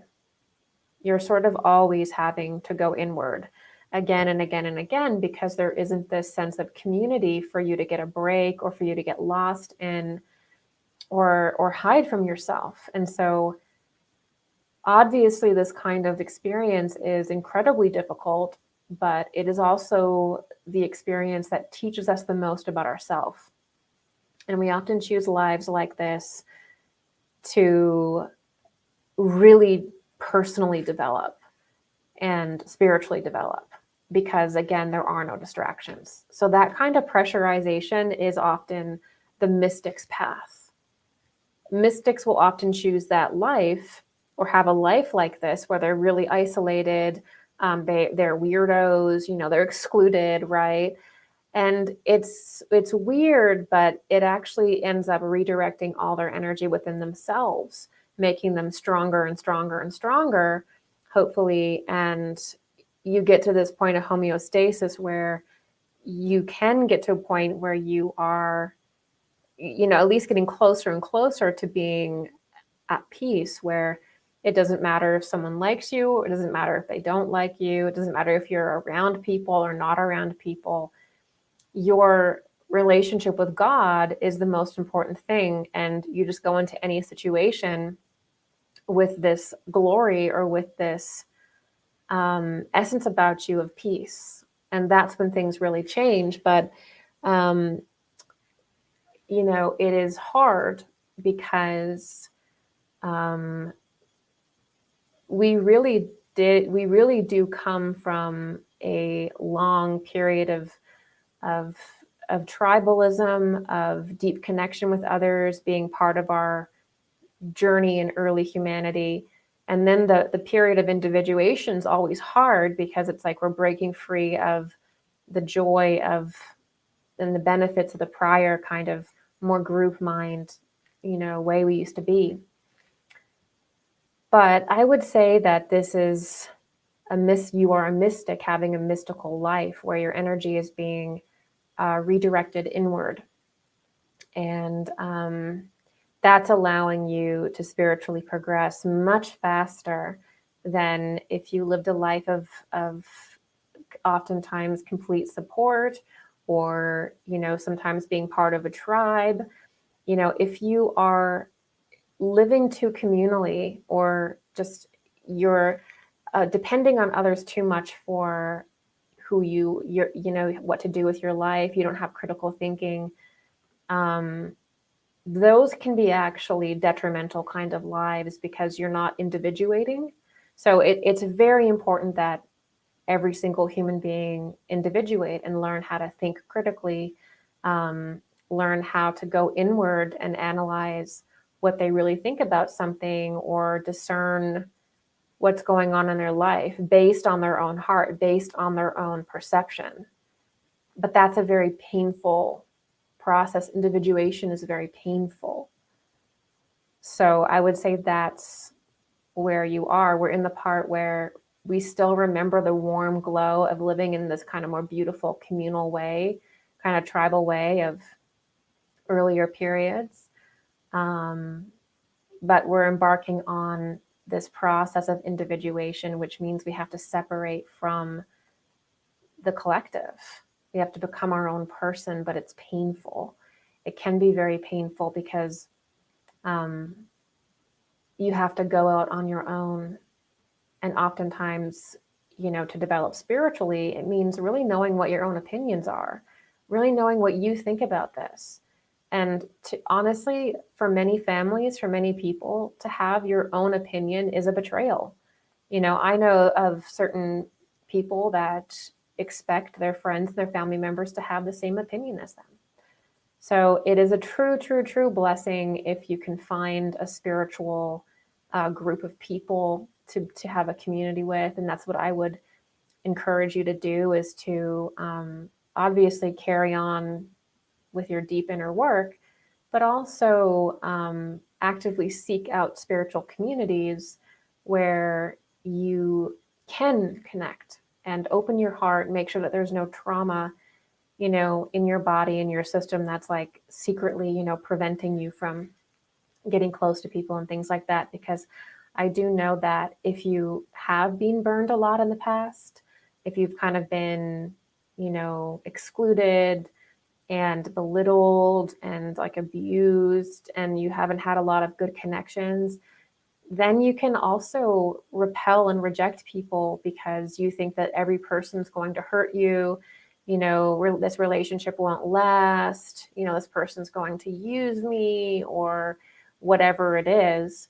And so I feel like sometimes we can be our own worst enemy as mystics too, where we have been burned so much in the past that we isolate even more. So if you're really feeling like it's time to connect, then also be aware of any wounds that may actually be like worsening the situation because you don't trust people, basically. Karen, if there were ever an extinction event on the planet, how would it affect humanity's reincarnation cycle and growth? Okay, Karen, an extinction event on the planet. So if we look back at how the planet actually progresses and evolves, there are actually cataclysms at the end of every epoch. So in the Lemurian stage, the world ended in basically an extinction level event, which was great fires and great volcanic upsets, to the point that the entire continent basically of Lemuria, you know, sunk and just disappeared in the Pacific Ocean. Then at the end of the Atlantean epoch, we see what we would recognize as Noah's flood, which was about 11,000 years ago. So actually, we do see sort of cataclysms or extinction level events at the end of every cultural epoch, or sorry, at the end of every planetary epoch. That's sort of how it happens, and only small groups of people tend to survive and then go on and, you know, recreate life in the next era. And this is, again, it's so important to understand because this is how you lose the knowledge of Atlantis, is you have cataclysms and you have the majority of people on Earth end up dying, end up passing away. And so you only have these little tiny small groups who survive. And then obviously after 10,000 years, you're going to forget a lot of that history. We don't even have really good history from sometimes even 300 years ago of things that really occurred and whatever. So that's sort of the strange thing about how our minds work. But so these cataclysms or these extinction level events, they sort of happen at the end of every planetary epoch, marking the end of a cycle. And then basically a new epoch will begin with new qualities, or in Anthroposophy, you say different conditions of life, different conditions of form. And on we go. And, you know, it happens through a progression of 7 all the time. So that's the life number. So there's 7 cultural epochs, there's 7 planetary epochs, or 7 developmental phases. So the souls on the planet obviously are aware of this at a higher level. They've been through this many different times in different incarnations, possibly even different planetary spheres in which they had a sojourn on. And so what happens is that the life wave simply continues on. And when the planet, usually a new continent will appear as well. Typically when there's the end of a planetary epoch, there's a sort of the energy shifts to a different continent. Or there will be the rising or falling of land masses. That's very typical also for cataclysms. And so basically there's something called a life wave. This is kind of a theosophical term for the souls that are basically incarnating on the earth. They're within something called the life wave of the planet. And so they just carry on with the life wave and with their reincarnation process, and they'll incarnate again on the planet in its different form, in the body, in the slightly different body and consciousness, and they'll carry on with their expressing their soul and their karma in a slightly different way, in a slightly different environment. And so reincarnation is a spiritual process that involves the soul. It involves the soul of humanity, the individual soul, and the soul of the planet, and the soul of other planets too.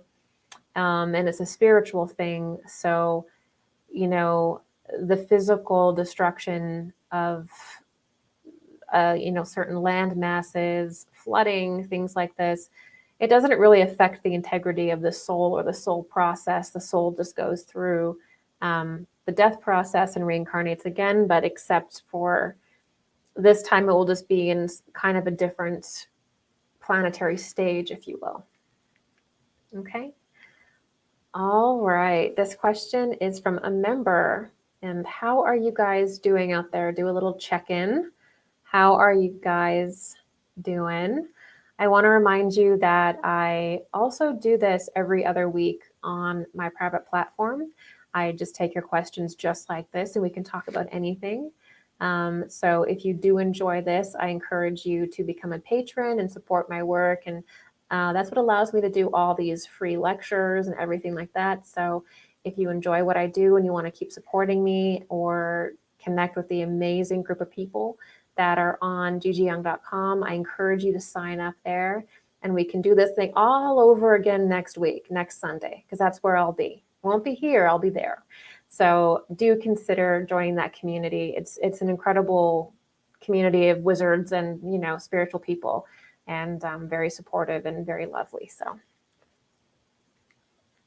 I'm very proud of it. So I'd love to see you there. Okay, so this question is from a member.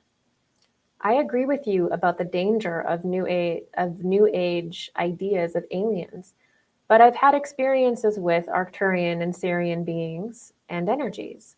Their love is pure.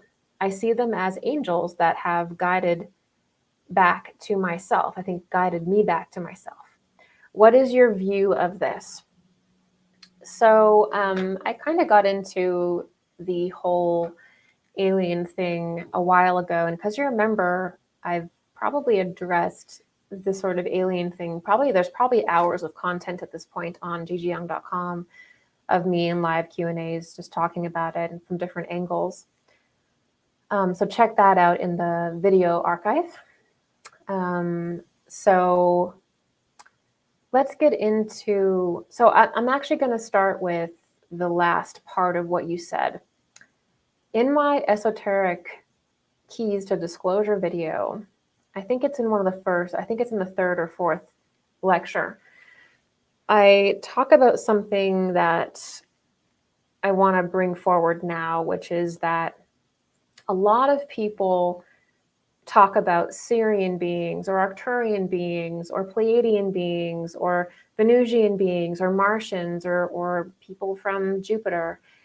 And they're sort of talking about them, they're basically describing angels. So when you ask them and you say, okay, well, what is an Arcturian? Is this a physical alien? They're like, no, it's not a physical alien, it's a spiritual being. And you say, okay, so it's an astral entity. Yeah, it's an astral being. Okay, well, that would be typically called an angel. And the angels are in something that are called spiritual hierarchies. The spiritual hierarchies are associated with different planetary spheres and different, even you could even go as far to say different levels of human initiation on Earth. So not the planet itself, but like the orbit of that planet. So if you take Venus, for example, and you take the Earth, and you bring Venus around the planet like this, and you're looking at the relationship between Venus and Earth, the orbit between Earth and Venus is actually a realm of a specific kind of angels. Now, this got confused and called Venusians in the 1950s by basically propagandists that tried to turn the angels of Venus that were talked about by Blavatsky in the mid-1800s and various different Theosophists, the angels of Venus, Sunat Kumara, things like this, they turned that into physical aliens that were showing up in ships and trying to give you a spiritual paradigm and introduce technology and stuff like that. That's the dark side of disclosure lecture that I talked about. So suddenly you have this shift of beings that were clearly angels of a certain hierarchy associated with a certain planetary sphere that were now being called aliens. And this created this whole alternate spiritual New Age paradigm that is an alien cosmology, a materialist, literalist alien cosmology that no longer represents any kind of esoteric reality. Okay, so essentially that means that if there's an entity that's from Mars, if there's an entity that's from Venus, if there's an entity that's from the Jupiter sphere, these are different developments of humanity itself. There's nothing alien about that. It's actually a horrible word to use, which is how you know that it's just so imprecise and opposite, right? These are different developments of humanity, okay? So when you get to different star systems, say Arcturus, Sirius, the Pleiades, these are extrasolar systems. So these are actually different sort of levels of human initiation, if you will. There's certain impulses that a human being can carry at a certain level of initiation. That's the best way to describe it. So when you get to the extrasolar systems, so Sirius, Arcturus, Pleiades, those are the most popular for a reason, right? You can't understand those unless you first understand our sun. So what's happened in modern esoterica, modern spirituality, and New Age teaching and ancient aliens is that there's an attempt to flatten a very clearly gradated scale of order in the cosmos, of different planes, different heavens, if you will, into one flat thing that you can go to a spaceship in whenever you want, you know, and there's all these different beings communicating with you.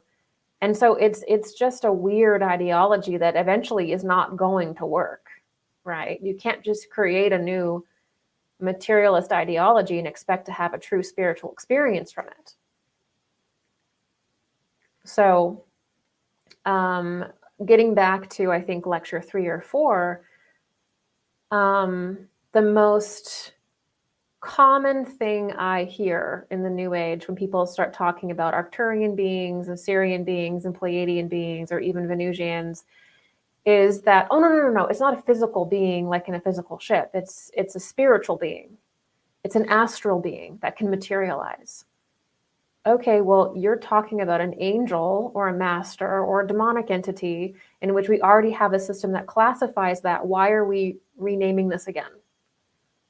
Except now when we rename it, there's a weird obsession with like technology and spaceships. And you can hop in a spaceship and go to the 5th dimension and go to Tau Ceti and all this weird stuff where technology suddenly becomes how you evolve. Do you see where this is going?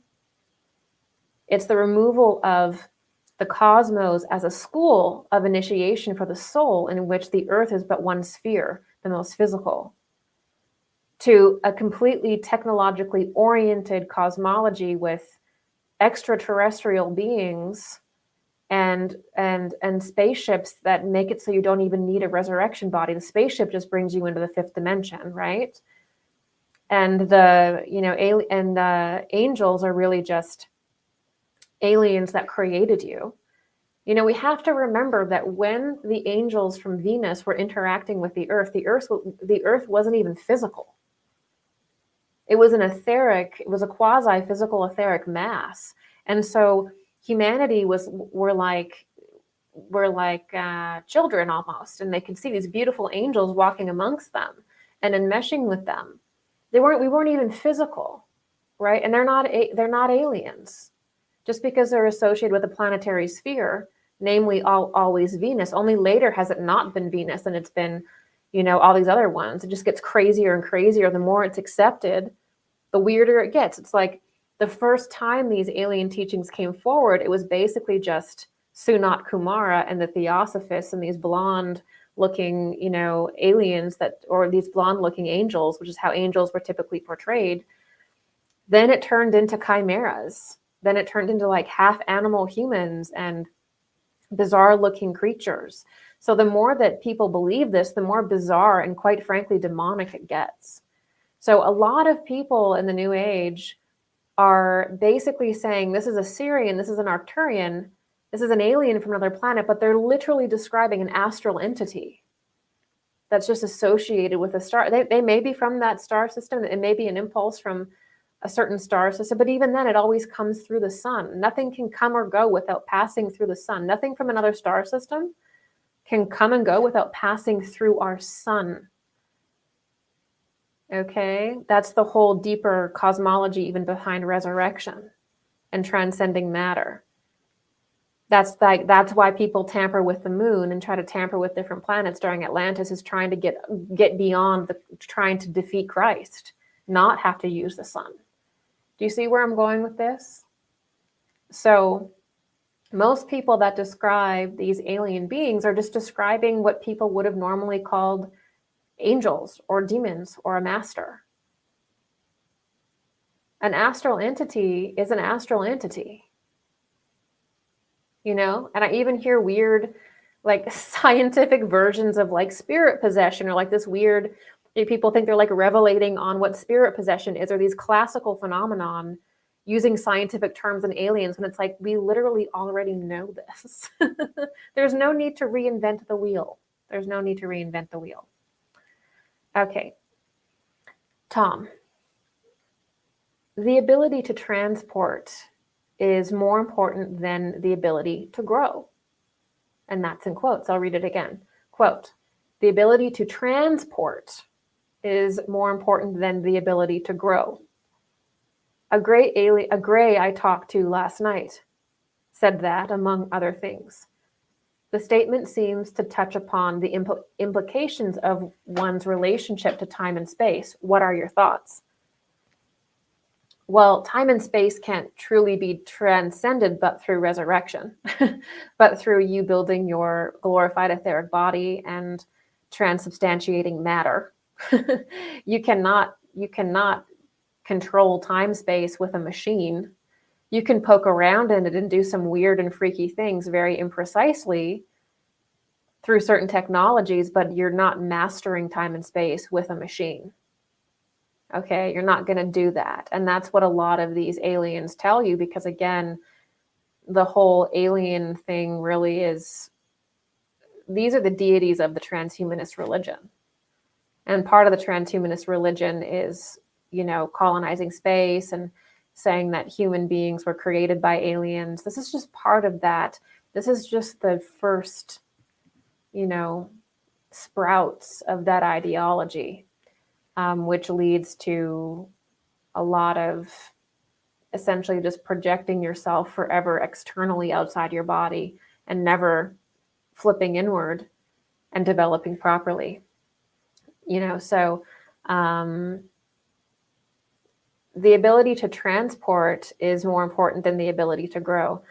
So the idea to do things like by location, or to go from, sometimes you'll hear of these great masters or teachers, Eastern or Western, and they have the ability to literally transport themselves to one person in one part of the world while giving a lecture here.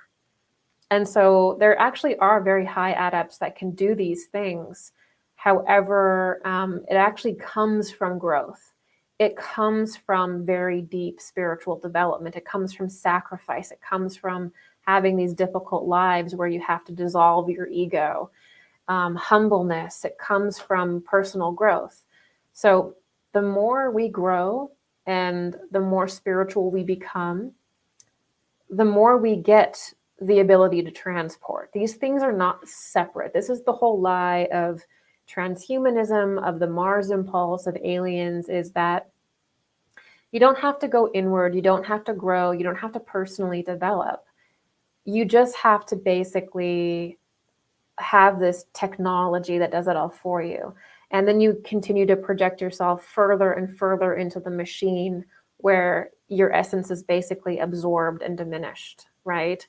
So this is the whole thing about transhumanism, space travel, this idea about having to colonize space to evolve, living forever in the material plane rather than developing your resurrection body and transcending the material plane. All those are very sick ideas. And so I would say that the quote, "the ability to transport is more important than the ability to grow," is an unnecessarily divisive statement. You cannot have the ability to transport or to bilocate or to do these spiritual feats without growing. They are the fruits of overcoming. They are the fruits of growth. And again, I'll say it again, because, ufology and various different popular channels are absolutely riddled with this propaganda. Also, I'll say it again. You're not going to get into a machine, okay? A spaceship, some kind of particle accelerator device that's going to take you into the fifth dimension or beyond, or these higher star systems that would basically be beyond what would be classically called the fifth dimension. You're not going to get in a machine and do that. It's not possible. You actually have to do it through inner transformation and changing the actual substrate that you are, because that higher dimension is a different kind of matter. A machine cannot transubstantiate your matter. There are some very dark technologies that can break you apart in certain ways and do very weird things, but it's very difficult to control. And it's actually kind of pointless to do, because there isn't the true ability to command time and space through those things. So technology is not our savior. We're not going to basically get to the new level of society through laying in a bunch of med beds either. Let's bring that up. We're not going to heal through basically laying in a bunch of med beds that are introduced by this held back technology that we finally have either. You can heal perhaps some tissue. You can do certain things with technology, with frequency. But if you really want to heal, you have to be able to produce a certain spiritual impulse and overcome the cause of that disease. If you try to avoid that, it will come back 10 times worse, which is something that we don't want humanity to have to experience that. It's the same thing with genetic modification. If you try to remove certain gene sequences, certain things that are undesirable, they will come back 10, 20 times worse in the future. They will come back with a vengeance. You will not get rid of them that way. You have to transcend why that exists through understanding it and developing a different impulse within you that is transubstantiating that issue. There is no shortcuts. So this is the Charlie and the Chocolate Factory moment where it's like, look over here. There's the time machine. Let's go to the Pleiades. There's the med bed. Let's heal all our wounds. Let's genetically modify ourselves. This is the Willy Wonka, experience where you're gonna get Pied Pipered. You have to know what the root of real change is, okay? Which is spiritual first. Okay, Spirit Girl. Hi, Gigi. You talk about the space industry, how the space industry is dark occult focused. I'm in this industry. I'm young. I feel like I'm here to be of service despite how it's been for me and the conflicts arisen. How do I know if I'm meant to stay? Well, I want to, be clear that, I don't feel like, the space industry or us studying space has to be this way. I don't think that our relationship with, I don't think that every time somebody, goes to the moon, it has to be associated with Freemasonry and they're flashing weird symbols in our face. And I don't think they have to launch their rockets on ceremonial days and use basically Egyptian symbology. It doesn't have to be that way. There are ways in which we can investigate space in a way that includes everyone, not just the select elite who basically are clearly chosen and part of secret orders. But that's what we get. That's what our world is riddled with. Does it have to be that way? No. Is it that way? Unfortunately. Unfortunately. So I would leave this up to you. The whole elephant in the room about the moon and putting all of these satellites in space and just having people in space, I mean, has always been that there's kind of two ways to go into space. You can, or explore the orbit of the planet. You know, you can do it in a way where it's a merit-based system where the best person is, there at the highest levels and things like that. Or you can do what's happening now, and the way that it is just very backwards. So I would just say that it's up to you and how you feel, and there's a group that has gotten control of the government and gotten control of the space programs and the advanced technology, which a lot of it now is held by private companies. It's not public, so we don't know. This is why we have to be like, is that a UFO? Or is that just like, was that just developed in the last 50, 60 years by a private company, right? Held back from us, that now they're trying to be the gods from the sky. I mean, come on. I mean, really. So the whole thing about this group that's really taken over the government and these different space corporations, private contractors, is that for these people, space is like a strategic control thing. So if they can, put certain technologies on the moon, they can basically spy or shoot people from anywhere. If they can put all these satellites in the sky, they can basically beam down things on anyone. They can change basically the kind of etheric body of the Earth through radiating energies through these satellites.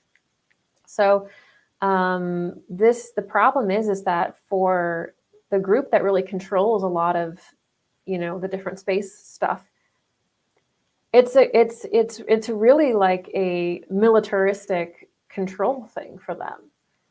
And so, I mean, again, it doesn't have to be that way, but that's how it's shaping up.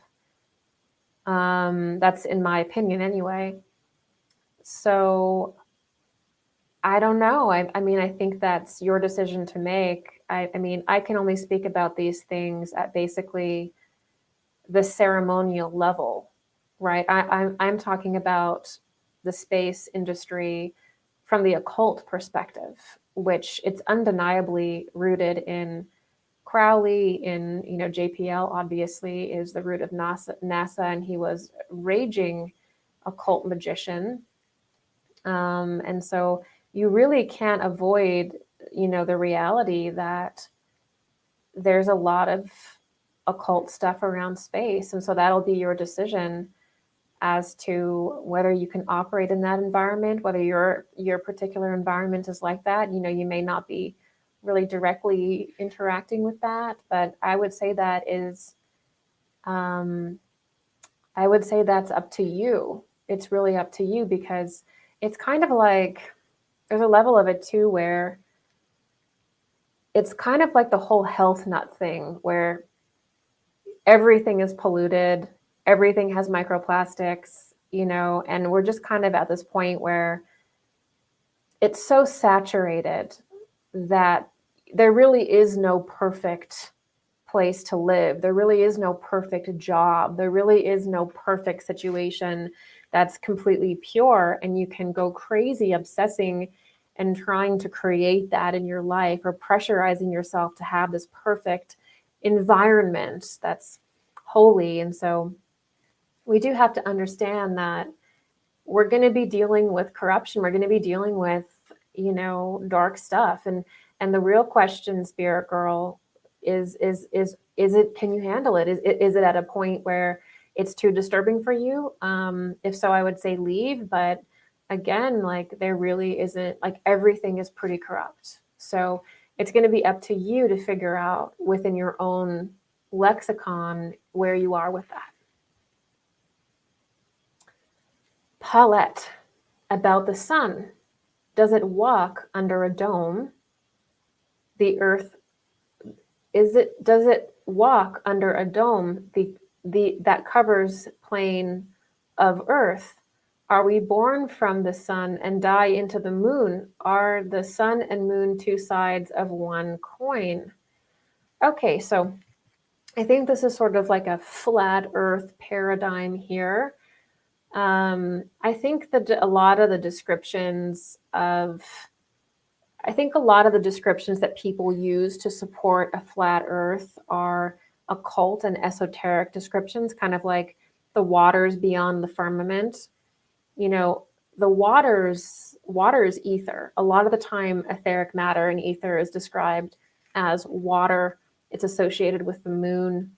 The liquid state in general is considered associated with the etheric plane. The moon development of humanity is, associated with that kind of stage of life as well. I think that's where I think they may be taken literally. So, are we born from the sun and die into the moon? Yeah, there is some truth to that. So when we basically, our birth and death process we move through the planetary spheres essentially, and we do pass through the sun, and then we kind of pass through the sun at the peak of our death experience, and then we begin to densify after passing through the gates of the sun. We get heavier and heavier and heavier, and we move through the outer spheres, the more outer spheres, and get heavier and denser. And so the state of unbornness, and after death is sort of really moving into the celestial kingdom. And this is why we have such an affiliation with like life on Venus and life on Mars, is because we kind of wake up on those spheres and have what Edgar Cayce would call a sojourn, or what the ancient death practices would prepare you for is to kind of wake up in these higher worlds and go through kind of like lessons, and then you come back around and incarnate. And so we do have these memories of life on these spheres, or experiences on these spheres sometimes. And so the sun and moon are often associated with being two sides of the same coin in occult literature.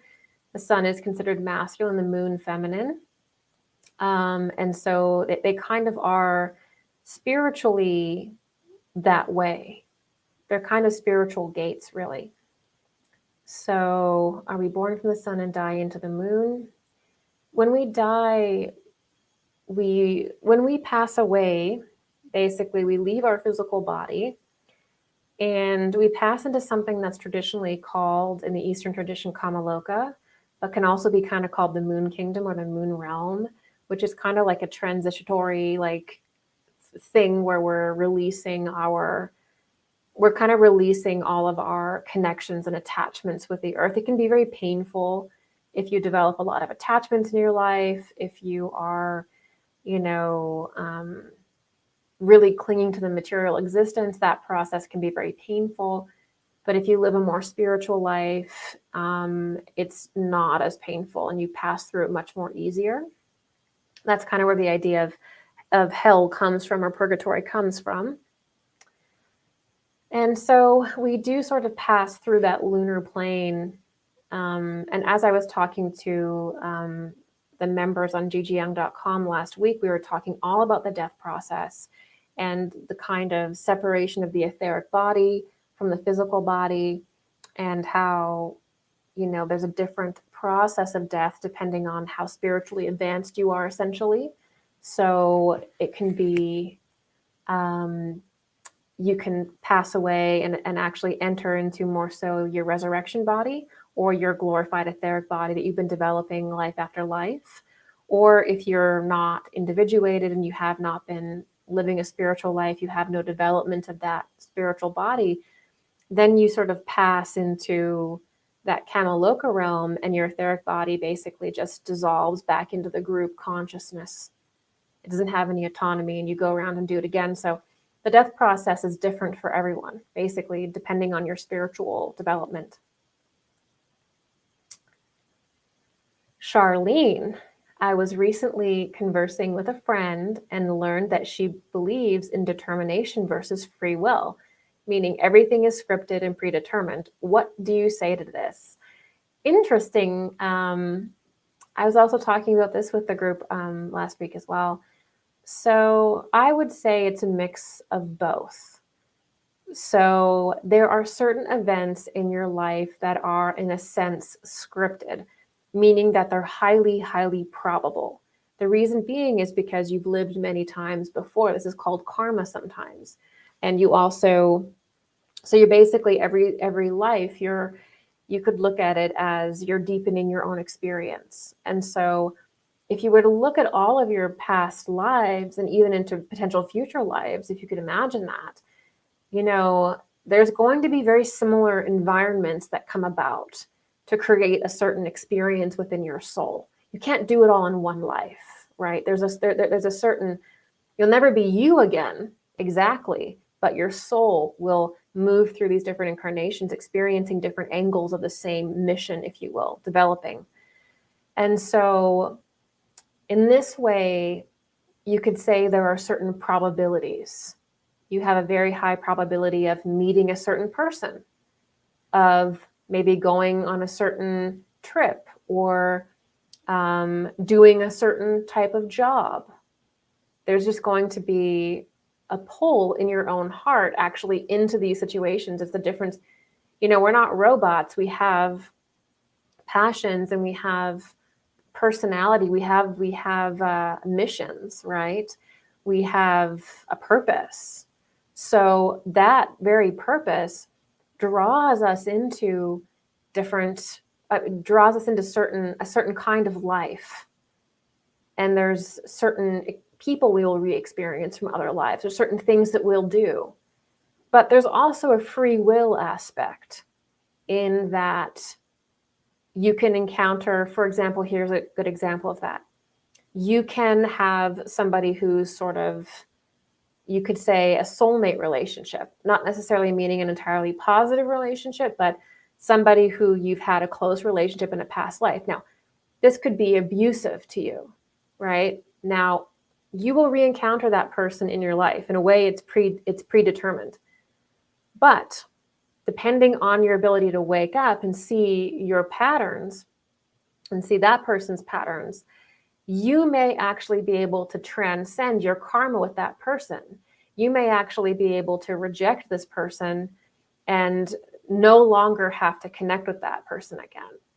So if you don't do that and you fall into the same pattern again and again and again, then you're not using your free will. So in other words, there are certain experiences that we are going to come into. A lot of that is just based on the fact that we're a specific person and are going to create certain experience for ourselves. So yeah, we're going to come into that, but we have a sense of free will as to how we handle negative situations, as to whether we're going to react to something or we're going to be still and overcome our impulses. So we're going to have all of these impulses that arise, that are basically coming from perhaps unhealed wounds. Perhaps we've got good impulses that are very peaceful. We have those too. But it's the fact that we have the choice. Like when you're really angry, you have the choice to walk that back and do that self-work. That's your free will. That's your choice, right? So there is a free will aspect and there is a kind of predetermined aspect as well. And that can change the trajectory of your life in a huge way. You can, in a sense, manifest a much better life for yourself than you could have prior by making all these small decisions with your free will, right? So that's what I would say there. All right. This is a member question, and you said, is dark Saturn related to Sorath as maybe an unreleasing force, so that we might willfully hold dark forms upon Mother Sophia all the way back to old Saturn, where we dissolve and our true I emerges without any wisdom or mastery? Interesting concept. We've got dark Saturn, we've got Sorath, we've got Sophia, and then we've got a talk about the whole Saturn, Moon, Black Sun chain here. So the dark Saturn impulse is associated with the Earth's beginnings. Humanity and the Earth began in occult science what is called Saturn phase. And it's also related to, as we talked about, heat and warmth. And that's kind of Saturn's true relationship to us. Even if there's like a shell planet there, its true relationship to us is not about physicality. It's actually about this kind of cold light, or this kind of like, I don't know how to explain it, but it's sort of like a gestation period of a certain kind of warmth. And so that channel always exists within us. And that then turned into what is known as old sun development, which I personally call black sun. I associate it with black sun. And then that's not Steiner, that's me. And then there's old moon phase. And then there's the earth development, which we are in now. So really, there's almost like a cone. If you could imagine a cone from the earth going to the moon and encompassing the moon, going to a dead sun, or like a black sun, and then going into Saturn. If you can imagine that kind of cone, that's actually like a backwards pull. And if you don't develop the qualities of your eye and spiritually develop, the soul can kind of eventually get pulled back there.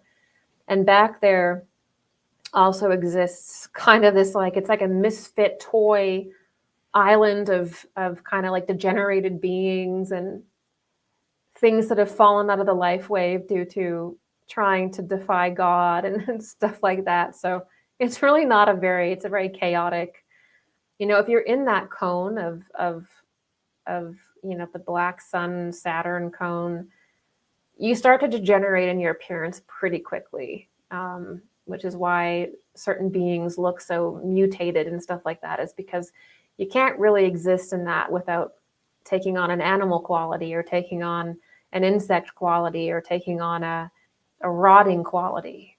It's the energy of death itself. So that's how I personally see it, and why beings appear like that. And there is a deep secret with Mother Sophia and the prior three phases. Faust talked about it as the three mothers.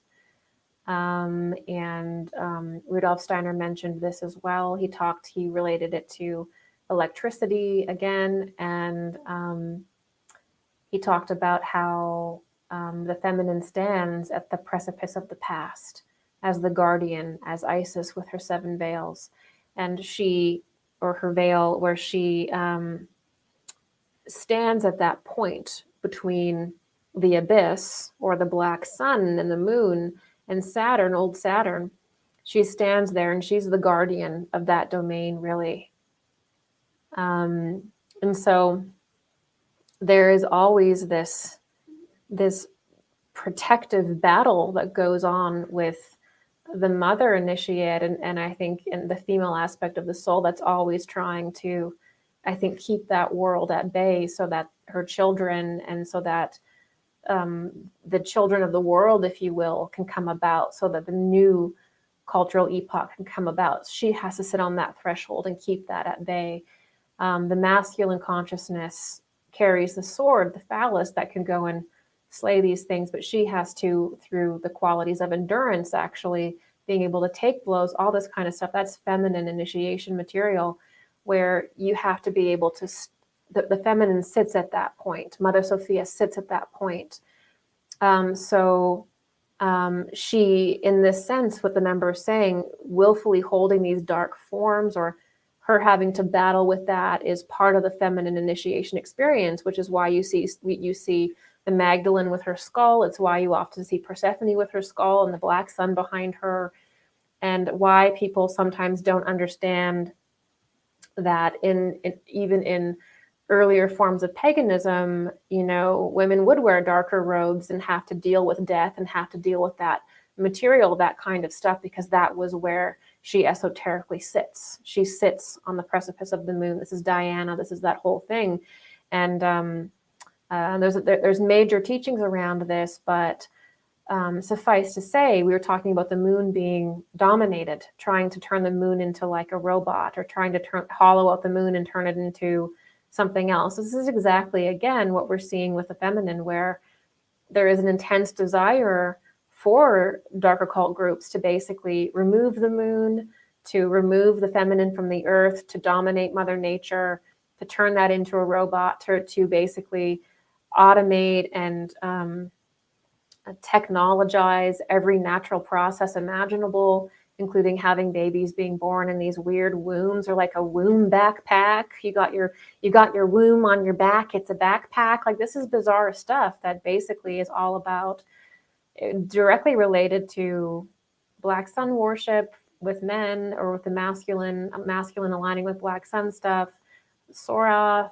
and the desire greatly to remove Sophia from the protective position that she's in, removing the mother from that protective position that she sits in on the precipice. It's like she sits between the two pillars. They want to remove her. The dark forces of this world, not even human, but inhuman, want to remove her and subjugate her, so that the gate to the lower world can be perpetually open, and that these things can come through. The more you subjugate nature, the more you try to control every seed that's being done and make it in your image, the more you try to control human reproduction with genetic engineering, you destroy Sophia, you destroy Mary, you destroy the feminine, okay? That's what that is. That's ceremonially destroying her. That's removing the guardianship role that she has. Okay, so we have to understand that is her role. And when we start to destroy her, then we remove our protection. We remove a certain kind of protection that she provides. Okay, Angela, what are your thoughts on light language? I associate it to like speaking in tongues, which doesn't actually really bother me. I don't have any problem with, like, I don't know, get your drums out and wail at the moon or whatever, get your drums out, dance around ecstatically. If you want to speak in tongues, I have no problem with that. I have no problem with just feeling the Holy Spirit in your body and expressing it, verbally or with your body. I can appreciate that. I also appreciate the more structured temple dances that aren't wild, but very precise. And I also appreciate the vowel sounds, which are basically mantras and chanting that are very precise. You kind of have the wild embodiment of language, which is just impulse and feeling, which can open the creative centers. It can remove fears about judgment by doing it. The same thing with movement and things like this. You can do it kind of wildly to clear and remove shame and to get your creative energies flowing at a very basic level. Then there's, mantras that you can do with the word that actually mean specific things, where you work directly on yourself. That's a good way to use language through, at the very basic, the vowel sounds, right? And there's mantras, you can do that. And then there's also very precise, moves that you can do, which are also ceremonial. So I know that people like to make fun of light language. I think that the problem really is that, like, I think that it's become like a new age joke, and I don't know. I see a lot of people being made fun of, and like I get it, but I think that it tends to, I think the new age tends to kind of harbor extremes, and I think there are claims about like what light language is and what light language can do that doesn't really make sense. So if you're just comparing it to like speaking in tongues or like experiencing the Holy Spirit in your being and wanting to express that to bring it full circle or know it better, that's one thing. But, you know, thinking that light language is going to heal a disease or thinking that light language is certain things, I wouldn't go that far. Okay, Carson. I've been hearing talk about the marine kingdom and its connection to fallen angels. You spoke of subterranean beings in being the Greys, but people are saying they are chimera, mermaids, etc., and they have an ESP way of manipulating us. I haven't heard this. I have not heard that particular statement. So the idea of chimeras comes into play with the teaching about Atlantis. So sort of right at the fall of Atlantis, which a lot of people feel like we are paralleling now, we basically got to the point that we were creating robots, we were creating cyborgs, we were experimenting with human chimeras, human animal chimeras, and there was all kinds of crazy stuff going on. All kinds of really ungodly things that shouldn't be messed with were being messed with, just like we are doing now.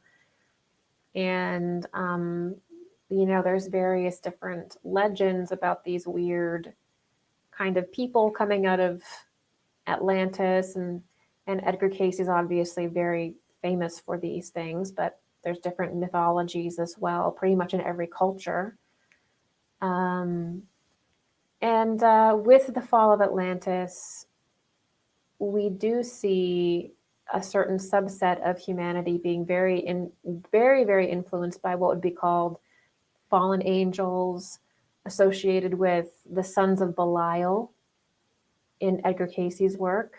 Lots of different names for them, but there was a faction of humanity during Atlantis, actually quite a few people that were essentially possessed and essentially right in line with what would be called fallen angels, and a bunch of demonic entities that they released obviously from the lower subnatural world through messing with the moon and all that kind of stuff, in my opinion.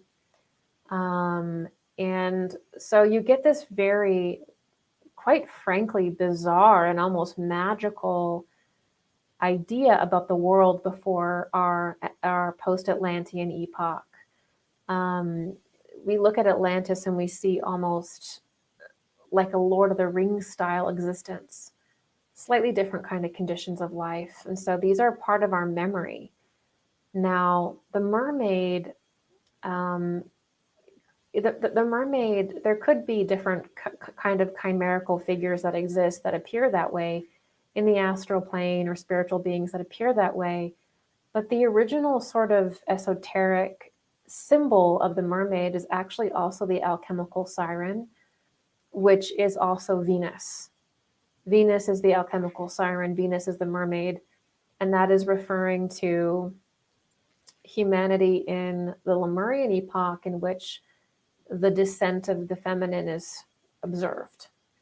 And that was sort of during, it's associated with the aquatic period, because the Lemurian period is parallel to the moon, which is associated with water. Humanity was also kind of walking around in a permanent watery mist. And so she is called the alchemical siren as a representative of all those different things This gets into the teaching of Melusine, which is really the teaching of Venus, and the different Venus mysteries that surround mermaids and the mermaid symbology. It was used as a way for a long time, basically. So in very early periods, you basically wanted to say that you came from like Eve, or you came from the Mary soul, or you came from, your mother was what was basically Melusine. And so people would use the mermaid in different societies to say, I am a son of Venus. So there's, the mermaid is an incredible occult teaching, right? But you also get this kind of weird literalist period, even in Atlantis, where they start to try to make these things and whatever, and that did happen. And then you also get the subterranean aspect, which is not to deal with inner earth in the real spiritual sense, like Shambhala ideas, but is basically referring to a shallow cavern system in which the sons of Belial or these dark human beings escaped to. That never went away. So this idea of Edgar Cayce's Aemilius and Belial, this was never solved. It never went away. People hid out and it resurfaced, and it's rehappening now. When the flood happened, this issue was not solved. People didn't disappear. The impulses didn't just dissipate. So we have to understand that. And so we do have a faction that looks rather inhuman at this point, that is associated with kind of the subterranean realm. And it's my opinion that they have advanced technology, certain levels of it, and they also like to pose as aliens. This is where I would begin. I don't think it answers everything. I'm not trying to say that it does. I'm just saying, I think this is where we should start. I don't think we should start with saying that grays are outer space beings or that these things are from outer space. I think we begin with Atlantis, and then we can go from there and talk about other spheres and things like that. But I think we need to begin at a certain place for it to be a real conversation, not a propaganda piece. So, yeah, the weird thing about grays, because here you're talking about like ESP and having ways to manipulate us, and angels and higher beings and spiritual masters can communicate telepathically with you, clairvoyantly with you. But there's also different technologies that exist where you can quite literally put voices in people's heads. You can change like the energy in the room. And a lot of these were being talked about in the 70s, 50s, 60s. So think about what the technology is like now, So we really have a kind of interesting conundrum in that whenever a phenomenon manifests, we have to say, is this a technology, right? Is this a technology that's been developed in private firms and private companies that is literally 1,000 years ahead of what we think, right? Is this spiritual experience really a technology? Is this being beamed from a satellite, or is this a kind of voice to skull thing, or is this created by a technology? Is it? Or is this a spiritual experience? 300 years ago, I don't think we had to ask that question. Now we do. And I was saying to the members last week, when an earthquake happens, when a hurricane happens, when this kind of crazy weather happens, we don't have the luxury of saying like, oh, well, this is a natural event. Let's understand it from a spiritual perspective. We now have to say, is this a technology? Is this a ploy? That's where we are today. Whenever something happens, we have to say, is this a man-made technology, a very advanced technology? Because the whole point of a lot of this alien stuff or modern day black magic, which is not Merlin with his pouch anymore, it's technology. We have to ask ourselves, is this technology and possibly black magic through technology? We have to start asking that if we want to be responsible and even engage in these topics in a serious way, right? So it's a tough topic because it's very invasive, and it can make you feel very powerless or very hopeless to think that like someone could create a hurricane or an earthquake or put voices in your head. But this is the adult conversation that needs to be had. We can't put our head in the sand, because a lot of this stuff is going to be tried to be portrayed as being a spiritual experience, and it's not. It's literally technology. This is why you see, certain people going to different speeches and saying, magic is indistinguishable from technology. That's ridiculous. Magic begins in the spiritual world and affects the physical world. What technology does is it begins in the physical world and tries to affect the spiritual world. It tries to do, it's the opposite. Technology is not magic. Technology is technology. Magic is magic. All right. How are we doing? Okay, we're doing good. Is Christ the entirety of the sun or just a fragment? The sun, this is a member question, by the way. The sun played a major role in my awakening. You've mentioned the importance of acknowledging the Christ being as part of our spiritual process. Is acknowledging the sun different than acknowledging Christ? Yes. So, is Christ the entity of the sun or just a fragment? So Christ is technically the highest solar spirit, which means that he's actually beyond the sun. He's actually technically extrasolar. So he encompasses the entire sun and therefore can even go a little bit beyond it. That's the Christ entity. But there are sort of 7 great solar spirits, and there's always one of those spirits that's a little bit higher than the other and is transpersonal, or it's going a little bit beyond and radiates into the group. There's always that element, and that's what the Christ entity is within the sun. And the sun, therefore, like when we see the sun is basically the totality of all those entities, of all those beings, plus also those entities, the 7 Elohim and the Christ being, they are also radiating and transmitting the light of other star systems. So I said earlier that when you look at Sirius, when you look at Arcturus, when you look at the Pleiades, those are extra solar systems. Those are not within our system, but they're related to our system. But the sun digests Sirius's energy and beams it to us. So it's really sun Sirius. The sun digests the Pleiades energy, so it's sun Pleiades. The sun digests Arcturus's energy, so it's sun Arcturus. There is no just going to Arcturus. There is no just going to Tau Ceti or going to wherever. It is through the sun to another star. It's the language of stars at that point. So Christ represents that barrier, right? And all the planetary spheres within our solar system are but developmental stages of the sun being itself, of the sun itself.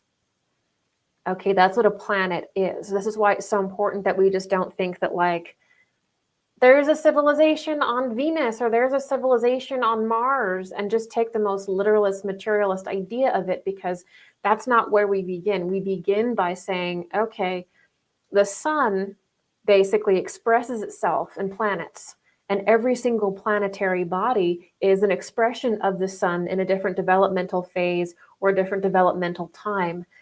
A planet then creates a moon as a polar experience to create evolution on that planet. The moon is eventually absorbed back into the earth. The earth is eventually absorbed back into the sun, okay, through a process of amalgamation of even other planets, which is why you see the earth being absorbed into Jupiter, and Jupiter with the transformed earth being reabsorbed into Venus, Venus eventually into Vulcan, and Vulcan is the explosion of the sun, through the sun. So that is the cosmology of what the sun is, what the solar system is, and why the planets are so important to see as these different developmental stages, because they're also kind of re-amalgamated in a certain way, which represents the evolution of the entire system and therefore ourselves, right? And then when it comes to the Christ being, this is the macrocosmic entity. Okay, this is the entity of the entire solar system. This is why you have to acknowledge this entity, this being, the Christ being. You have to acknowledge him because he is that fine point in which we reckon ourselves with. There is no evolving without acknowledging that entity, because that we are literally living within that entity. How can you evolve without acknowledging what you're operating in? Right? So in order to evolve, we have to acknowledge and I guess align with, harmonize with the actual macrocosmic entity we are in, which is the Christ. That's why they say God incarnated in man. Yes, you have the macrocosmic entity, which is represented in the entirety of the sun, really beyond. He's really almost extrasolar, actually. Incarnates in man. That's the macrocosmic entity entering into man and therefore imbuing man with all of the power and perspective of himself, which is he lives in us now. So that is the deep and powerful secret of the Christ being. That's a cosmic element, understanding the sun, but also the Christ as a being, as someone that Jesus bore, as someone that Jesus carried within him for 3 years to create the turning point of time or create the mystery of resurrection. Is acknowledging the sun different than Christ? I mean, they're definitely parallel ideas, but obviously when we're talking about Christ, we have to talk about the personification of the Christ being. Now, if you understand Rudolf Steiner's work, who he got very deeply into esoteric Christianity, really like no other, and he brings forward something extremely important in our time, which is that the Christ being actually had 3 prior events before incarnating into man and completing the mystery of Golgotha. So he liberates humanity 3 times prior than when he did the mystery of Golgotha. And he will liberate humanity 3 more times. And so we have this constant relationship with Christ at different stages of our development, and Christ has always been the impulse for us of evolution. There's never been a time where Christ was not the impulse of human evolution. We just weren't able to personify that force yet. You know, the earlier religions used to say that there's just a being out in the corner. There's just a spirit. There's an entity in all things. That was because we had not yet developed our own I, our individuality. As soon as we did, Christ incarnated in Jesus. Jesus bore him for 3 years, and we got to understand the personification, God in man. God was made flesh, and through that we knew something and got the gift of truly being able to know ourselves and evolve out of matter through that process. But really through knowing him, really. So that is the personification of Christ as basically our own journey of initiation, right? Perhaps one day we will become a Christ bearer, like the Buddha became eventually a Christ bearer on Mars within Steiner's cosmology, okay? So you can become a Christ bearer as Jesus did. So when we understand Jesus, when we understand the Christ, the personification of the solar entity, we understand ourselves, we understand initiation, what it really is.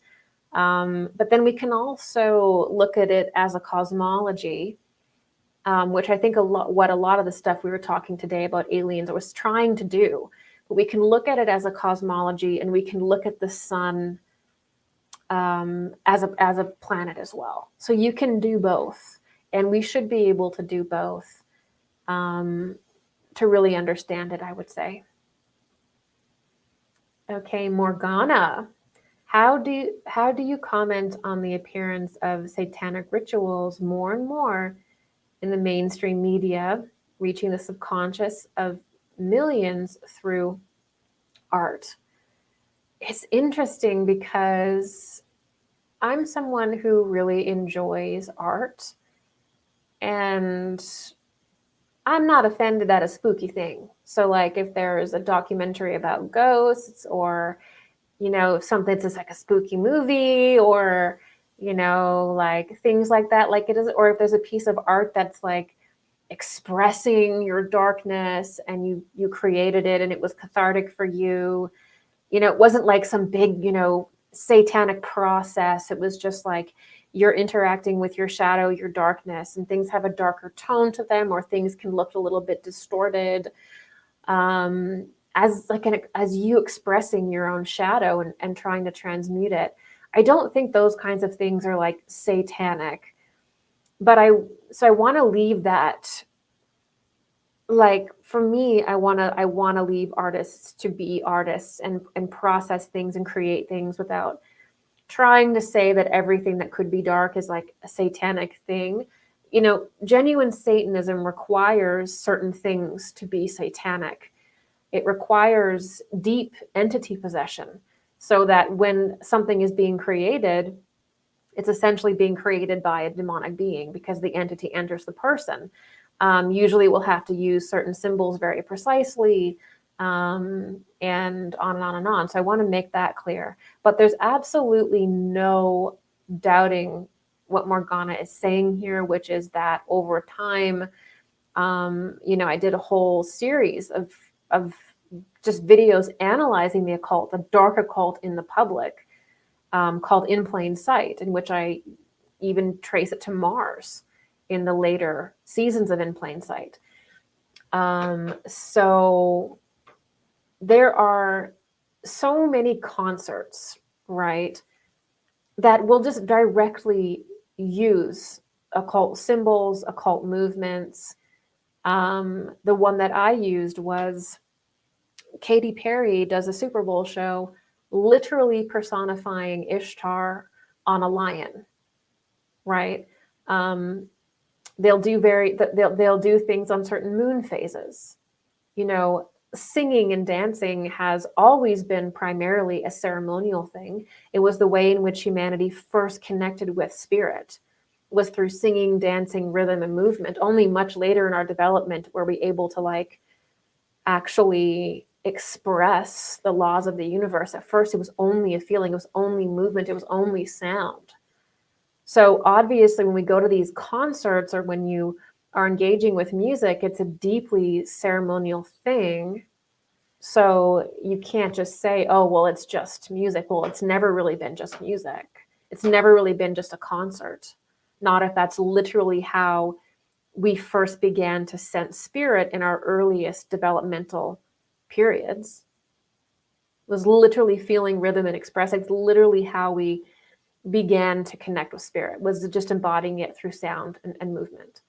So there's a very deeply ingrained in our brain the desire to feel spirit and connect with spiritual entities through music and art, because initially that was how we did it. They're inseparable, and I think that it's always been around, but I think it's actually taken a while. I would say that it's sort of taken a while for a certain group to get a hold of every aspect of the entertainment industry, every aspect of the music industry. It was always questionable, but I think now it's become such a monopoly, and there's like no competition, like it's the Hollywood, the music industry, a lot of the art scene is completely monopolized. It's not in the wild anymore like it used to be, more so. And so I just think that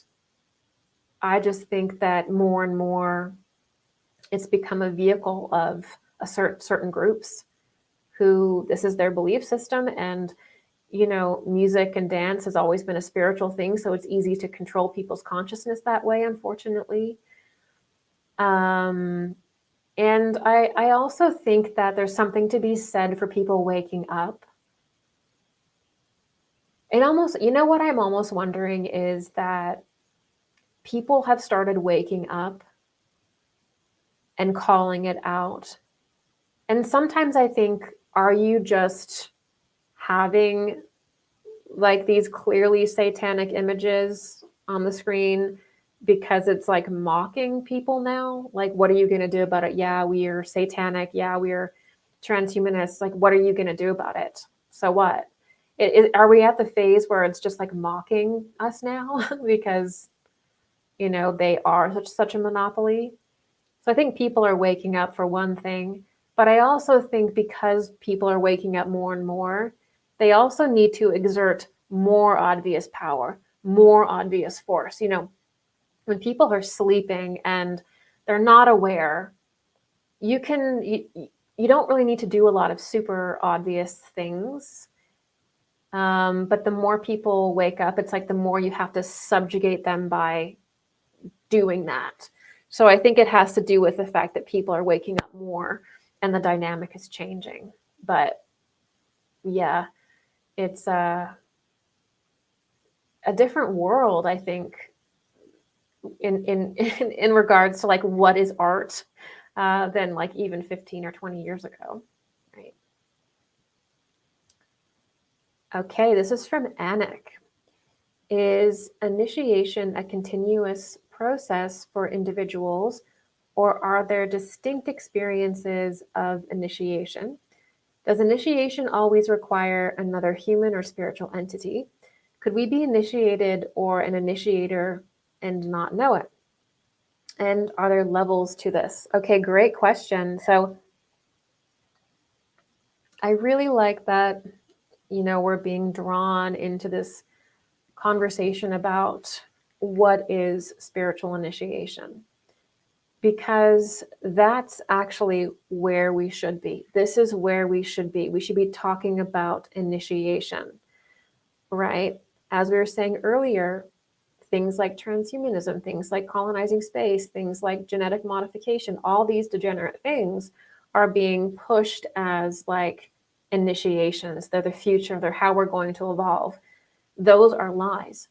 Real initiation is a spiritual process that involves you actually transubstantiating your physical form into a glorified etheric body or a resurrection body, in which you will perhaps one day exist in a higher plane altogether and no longer need to incarnate on the earth. In the Eastern traditions, this is called getting off the wheel of samsara. So to get off the wheel of samsara in the Eastern traditions, you build your resurrection body and you get off the wheel of samsara. So this is all to do with initiation.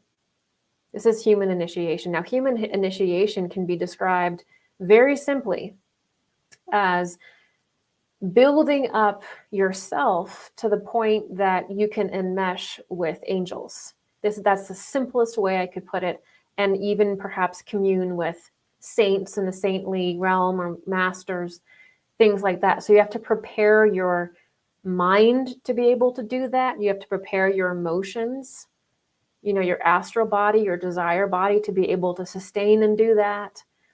You have to prepare even your physicality. You have to be able to prepare to withstand incredibly high amounts of astral spiritual energy that will go into your etheric body, into your nervous system, into your waters of your body, your limbic system, all of that. So, you know, we basically prepare ourselves and have to be prepared for various higher levels, you could say, of spiritual energies. And that directly comes through clearing ourselves, through healing ourselves, and making our mind, body, and spirit capable of enmeshing with the higher worlds. And then we are drawn upwards. As we're drawn upwards, we build our resurrection body. So that's kind of like a very simplified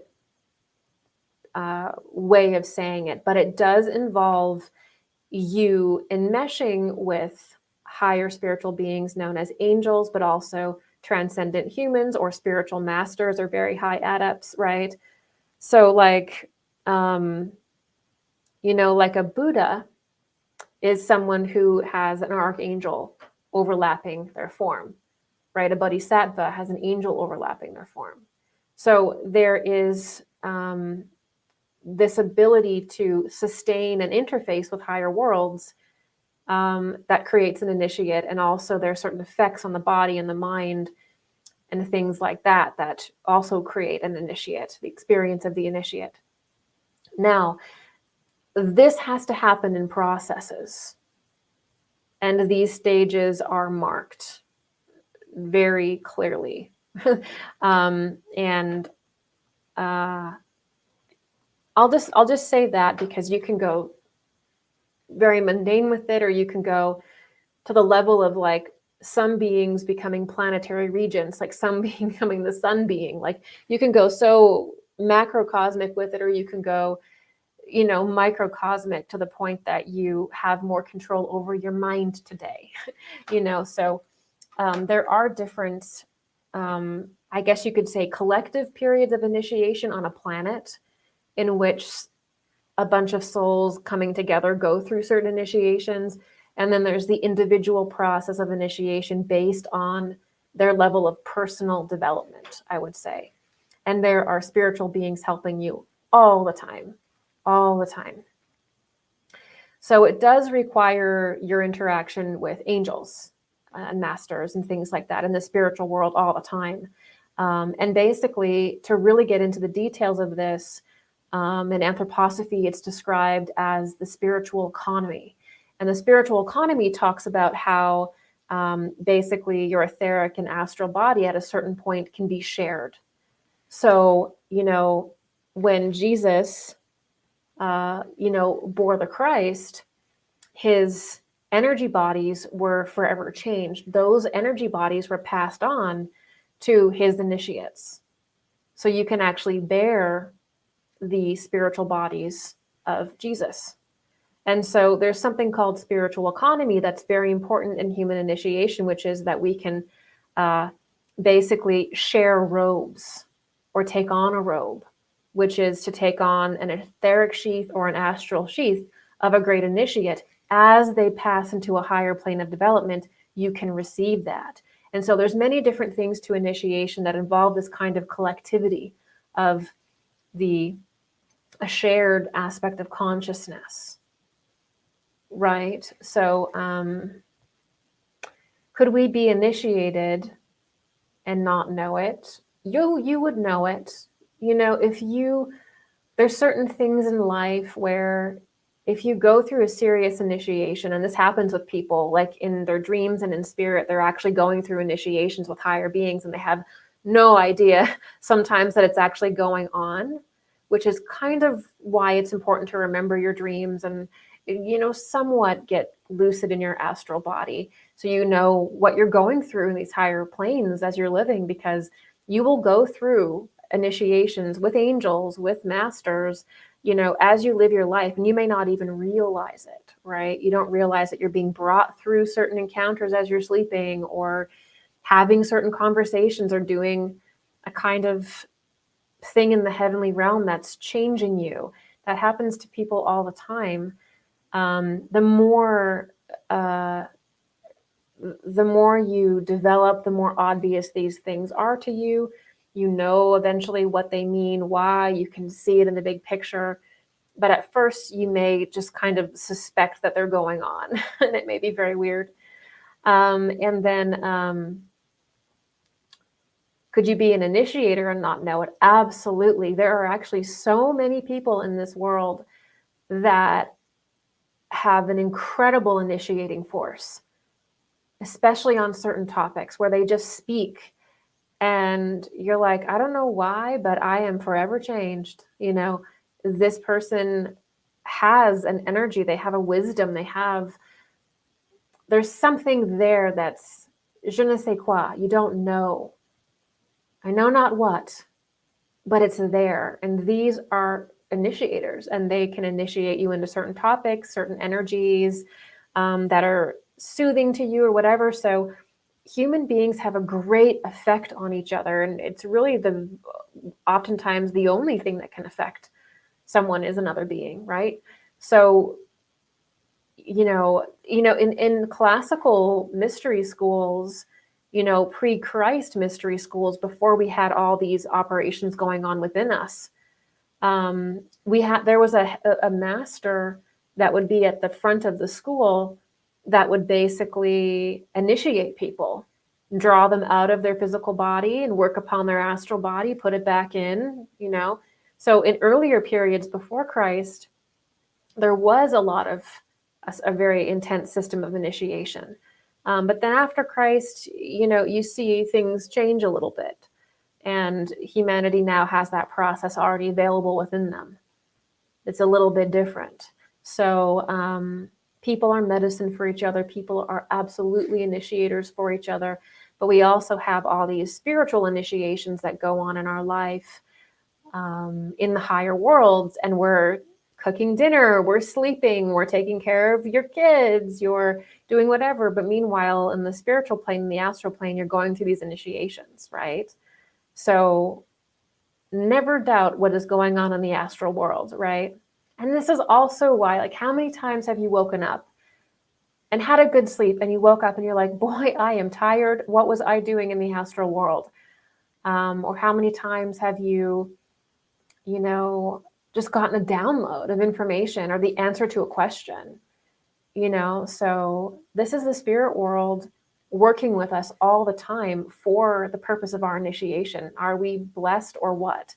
Because this is the real soup we swim in. We're swimming in initiation, in the arms of angels and masters. We are surrounded by these great beings. And we just have to, at this point in time, turn our heads towards them, turn our heads towards the spiritual hierarchies, acknowledge them, learn the process, learn the reality of their existence, learn the development of our own being. They're taking nothing from us, only giving. Because that's how evolution works at this time, is through pure service. So it's right there. It's right in front of us. It's time. Right? Okay. We are going to do 2 more, and then I think we'll call it a day. We've been going for 3 hours already. Oh, I guess we're going to do 1, 2, we're going to do 3 more. Okay. Okay, this is from Bo Randall. There seems to be a, quote, biological imperative to procreate. Is there a spiritual imperative? I'm going to say spiritual imperative to procreate. Yeah, there has to be obviously there has to be a line of bodies for people to incarnate into. So there's definitely a line, there's definitely that desire to procreate, but also at the heart of procreation is also a worshiping of God, or at least it should be also the worshiping and acknowledgement of God. So there's a deeply spiritual process in procreation, in birth, in mothering, in fathering. It is incredibly important in life. When you are a mother, if you have a child, you basically are challenged to heal everything about your own inner child. The same thing with your if you're a father. If you're a parent, you basically have a choice whether to pass on the demons that you received from your parents, or by overcoming it. And I would say healing your inner child by being the mother or father you wish you would have had. And so when you have a family, when you have children, there is the incredible desire, deep down, the incredible desire to heal your inner child, heal your own family system. And there's an opportunity to do that like no other. But it's not like you have to have a family or children to do that either, right? But it is a very important path for many people. And so part of the impulse is not just biological, it's also the impulse to know yourself. It's also the impulse to heal, right? It's also the impulse to love and be loved. And so there's that spiritual imperative as well, which is, again, you're given the opportunity to create the family energy and dynamic you wish you would have had. So deeply, deeply spiritual practice. I think some people do very well at it. And then I think other people can probably pass on the same demons that they were given by their parents. But there's the opportunity through having children to change the world and to change to heal yourself. It's an incredible thing. Okay, this one is from a member. Steiner was talking about that the angelic hierarchies are going to change their tasks in connection with nature spirits and elementals in the future, and that our task service has to replace the angels' work. Could you please tell more about this? Okay, so yes, I think I know what you're talking about, so I'm just going to assume here, but human beings are actually technically the 10th angels in the hierarchy of angels. So this is why the spiritual hierarchies teaching is so important, is that human beings are actually within the hierarchy of angels. They're one of them. The only difference is that technically angels are in the supernatural kingdom of life, or the supernatural world. Human beings are in the natural world, not yet fully angels, but trying to become exalted. And then the subnatural world is technically full of elementals that are, you could say, looking to move into the natural world and one day become human. Elementals have to move through 3 separate stages, then into the mineral consciousness, then into the plant consciousness, then into the animal consciousness, and then into the human consciousness. That's the traditional teaching around that. So as this happens, so basically there is mobility in the spiritual hierarchies. So this is why talking about initiation is so important, because when you get to a certain level of initiation, you basically become an angel, right? An archangel. Rudolf Steiner also talks about how Archangel Michael actually has transcended his station and moved in to become an archi. So how it happens is you have humanity, you have, which is the natural realm of the earth, you have angels, which are associated with Jupiter and the moon, and then you also have archangels, which are associated often with the sun and Venus, and then you have archi, which is kind of like in Gnosticism, the idea of like the archons when they fall. There's like the archi, which are associated with Vulcan and also parallel to early Saturn development, and backwards parallel to early Saturn development. So this is not a stagnant system. You have spiritual beings in the angelic hierarchies that rise and fall. So you can have an angel that falls, which is where you get the story of the fallen angels. And angels fall different times. Archangels can fall, archi can fall. And so you get the story about this downward mobility when they go against God. And then you also have angels that reach an even higher station, angels that become archangels, archangels that become archi, and so on and so forth, into levels of angelic consciousness that we can barely imagine, like just motion itself, you know. And so eventually, when humanity gets to sort of certain level of Jupiter development or like an angelic development, we'll actually begin to work directly on the sort of lower kingdoms of life, right? And then the higher up you move into, you know, what Rudolf Steiner would call like time spirits or folk spirits, which are like archangels or archi. When they look down, their medium is basically like humanity. So they work upon and work through humanity. Every human being is like a cell in their body sort of thing, which is why I do tend to rail pretty hard against also all of the idea that the cosmos is a machine. Like the cosmos is a simulation. This is not a parallel idea. The cosmos is not a simulation. The cosmos is not a machine. It's not a computer simulation, right? It is actually, we are within the consciousness of beings higher than ourselves.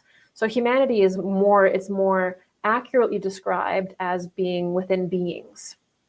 And these beings are like minds or like entities. We're actually within angels. We're within archangels. We're within them. So you can't call them a machine. You can't call that a simulation because that's a living entity. It's a living thing. Because we can't perceive what an archai is or what a time spirit is, we just perceive a fragment of it and call it a simulation and think we live in it. Because we can't perceive the whole thing, we only perceive like a robotic set of patterns based on our own limited consciousness. And then we think that's the thing. It's not the thing. We're only seeing the lower planes, which appear like a simulation if you can't see the whole thing. If you could see the whole thing, you'd see we're within beings, where we're literally within the spiritual hierarchies. And when you get to the higher levels of the spiritual hierarchies, they're directly working upon humanity and expressing themselves through humanity. And Rudolf Steiner does talk about this, and he talks about it in his lectures on the mission of folk spirits. I think it's folk spirits.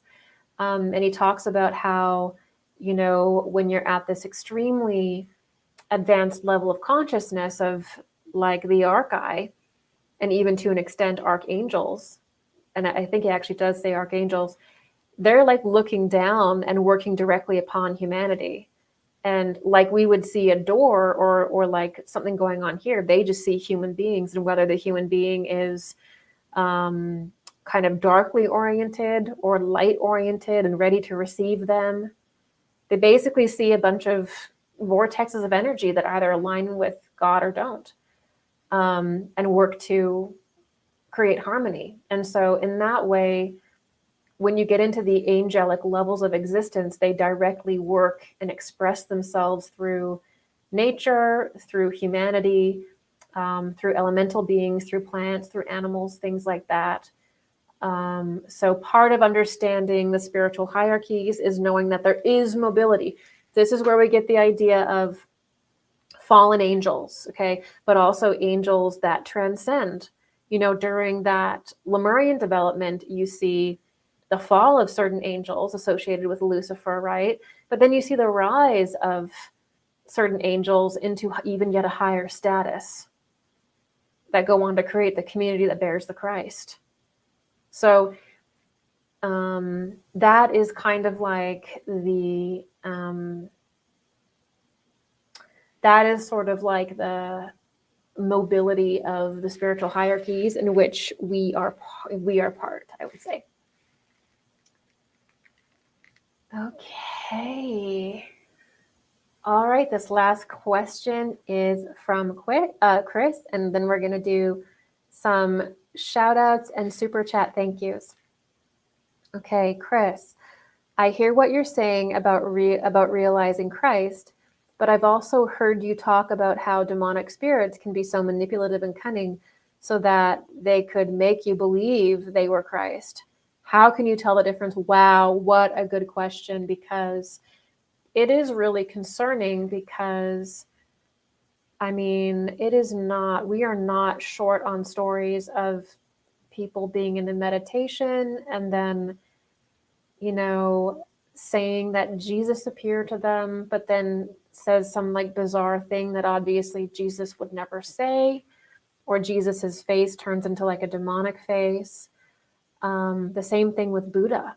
People have encounters with, thinking that they're encountering the Buddha, and then his face changes into like a demonic face, and they're like, "Excuse me, I thought this was like an untouchable zone. I thought you couldn't mock Buddha. You can't mock Christ, but you can." It turns out that you can. It turns out that there's something called false light, and how that works is that the moment that a certain image and concept has been saturated into the human mind, the collective human mind, that image and that teaching is now subject to being profaned, to being manipulated, a shell of it being created and occupied by a lower entity. And so this is why a lot of spiritual teachings will remain untaught until certain times. Something like the eighth sphere, certain things about space, certain things about, I think, Mars, and certain things are not taught until a certain time because they can be profaned and basically made chaotic and meaningless by our own minds, which struggle to perceive the spiritual world. So this is actually part of initiation. There is no other thing to say except for you have to go through sometimes being deceived. You have to sometimes have a weird spiritual experience where you're like, what was that? And you have to be able to say, you know what? I don't think that was Jesus. I don't think that was the Buddha. I don't think that was a spiritual master. I don't think that was an angel. So it's almost like you have to encounter both in your life. You're going to encounter darkness. You will. You're going to have nightmares. You're going to have times where you just don't feel very good because perhaps something darker maybe being kind of interfering with you. It's just part of being human. There's dark and light in this world. You're going to be exposed to both in this life. You're going to be exposed to Christ, true Christ, right? Probably Jesus if you want that as well. And you're going to be exposed to the forces of Lucifer. You're going to be exposed to the forces of Ahriman and the many legions of entities that follow them. These are forces that will try to enter you and work through you, because we're not in a simulation. We are in a world of beings that work through beings, always trying to find expression. So you will encounter that. I'm not going to lie to you. You will, if you are on a true path of spiritual development, you will perhaps have nightmares. You will perhaps experience the dweller at the threshold. But it does not have to break you. It does not have to shake you. And I was saying this to the group last week as well on my platform, which is that we're talking about the dweller at the threshold. And we were saying that, you can be shocked by an entity. You can have a nightmare, something can enter your space, and you can be shocked by it. That's a natural reaction. It's almost physiology, right? But you do not have to take that feeling of shock and allow it to build up and build up into fear, and then build up and build up and build up more into paranoia until you become terrified to exist, or terrified of the dark, or terrified of meditating, or just scared of the unknown. So it's okay to be shocked. It's startled. I get startled all the time. I see things out of the corner of my eye. I'm clairvoyant, so I see things all the time. I'm shocked all the time. But the practice is that you can see a grotesque face. You can see a dark figure standing in the corner. You can have energies placed upon you, even by dark entities. You can be shocked about that. You can feel it. But you don't have to take it on and let it develop into this whole thing. It doesn't have to take root, and it takes practice to be able to do that. Okay. So again, you see something terrifying, you experience something terrifying, you experience a natural shock. Okay. It's okay to be shocked, but we don't allow that feeling of shock to turn into fear. We don't allow that fear to turn into paranoia. We don't allow that paranoia to control our life and keep us from having a spiritual life. So how we do that is through practicing presence. One of the worst things we can do on this topic is to have an unfocused life, to be scrolling all the time on Twitter, to be scrolling all the time on the clock app or Facebook, just allowing whatever comes into your consciousness from the news feed to come in, all these different emotions, all these different information. You don't know what's coming. You're just kind of sitting there and just getting. That's the worst thing that we can do for protecting ourselves and preparing our consciousness for spiritual experience. Why? Because the best thing you can do in getting control of these environments is having a practice of singular focus and concentration, where you focus on literally meditating on one thing, on one spot, right? Or doing something with your hands, or doing something and not listening to a podcast, not listening to anything, but just doing something and having a singular focus on what you're doing. Because that actually gives you the power in the spiritual world to not be shocked anymore and to be less likely to feel fear. Because the more distracted we are, the more disassociated we are, the easier we are to scare. Because it takes us maybe a split second to get back into our body in which we're already disturbed. So you have to be fully embodied, okay? You have to be fully in your body. And you have to practice having a singular focus, in which it seems the culture of our time is trying to destroy by all of these apps. I'm not saying you can't use and enjoy your clock app or your bird app or whatever, do what you want, but you have to understand the effect that it has on your consciousness. And having that singular focus and living very simply is one of the best things you can do to protect yourself from those experiences. And you can't hide from your shadow. You can't hide from fearful experiences. The more that you try to hide from them, the more that you try to kind of avoid them, sometimes it makes them find you. So all we can do is live a life of balance, knowing spiritual science, knowing the spiritual laws in which you can navigate the good and the bad. You know, if you see a dark entity, it's not going to kill you.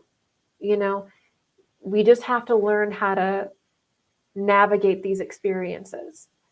Okay, so when we can control our mind, right? When we can purify our will and begin to have that purified will over our mind and our emotions, it can actually start to look comical, and you can kind of start to laugh at it. So you can get to a point where obviously it can be very serious, but you can also get to a point where you see it for what it is. And that's sort of the goal that we want to get to. So I'm going to leave you with that. I think that's a great way to end this discussion today. Thank you guys so much for joining me this Thursday, well, now evening.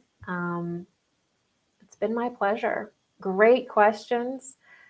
Don't forget that I also do this every second Sunday on my private platform. I'm going to be doing a lot more stuff over there. And make sure you're signed up for my newsletter so you don't miss a live stream. And I think that's it. I'll do some super chat shout outs. Thank you so much for the support, by the way. Dario Darkangelo, Jason Van Leuven, and Norman Smith. These are the heroes of the day. Thank you so much, you guys, for supporting my work. You make it possible for me to do what I do. And I think that's it. I will be lecturing again soon, so stay tuned for that. Don't forget to like, comment, subscribe, and do all the things. And I will see you very soon. All my love your way.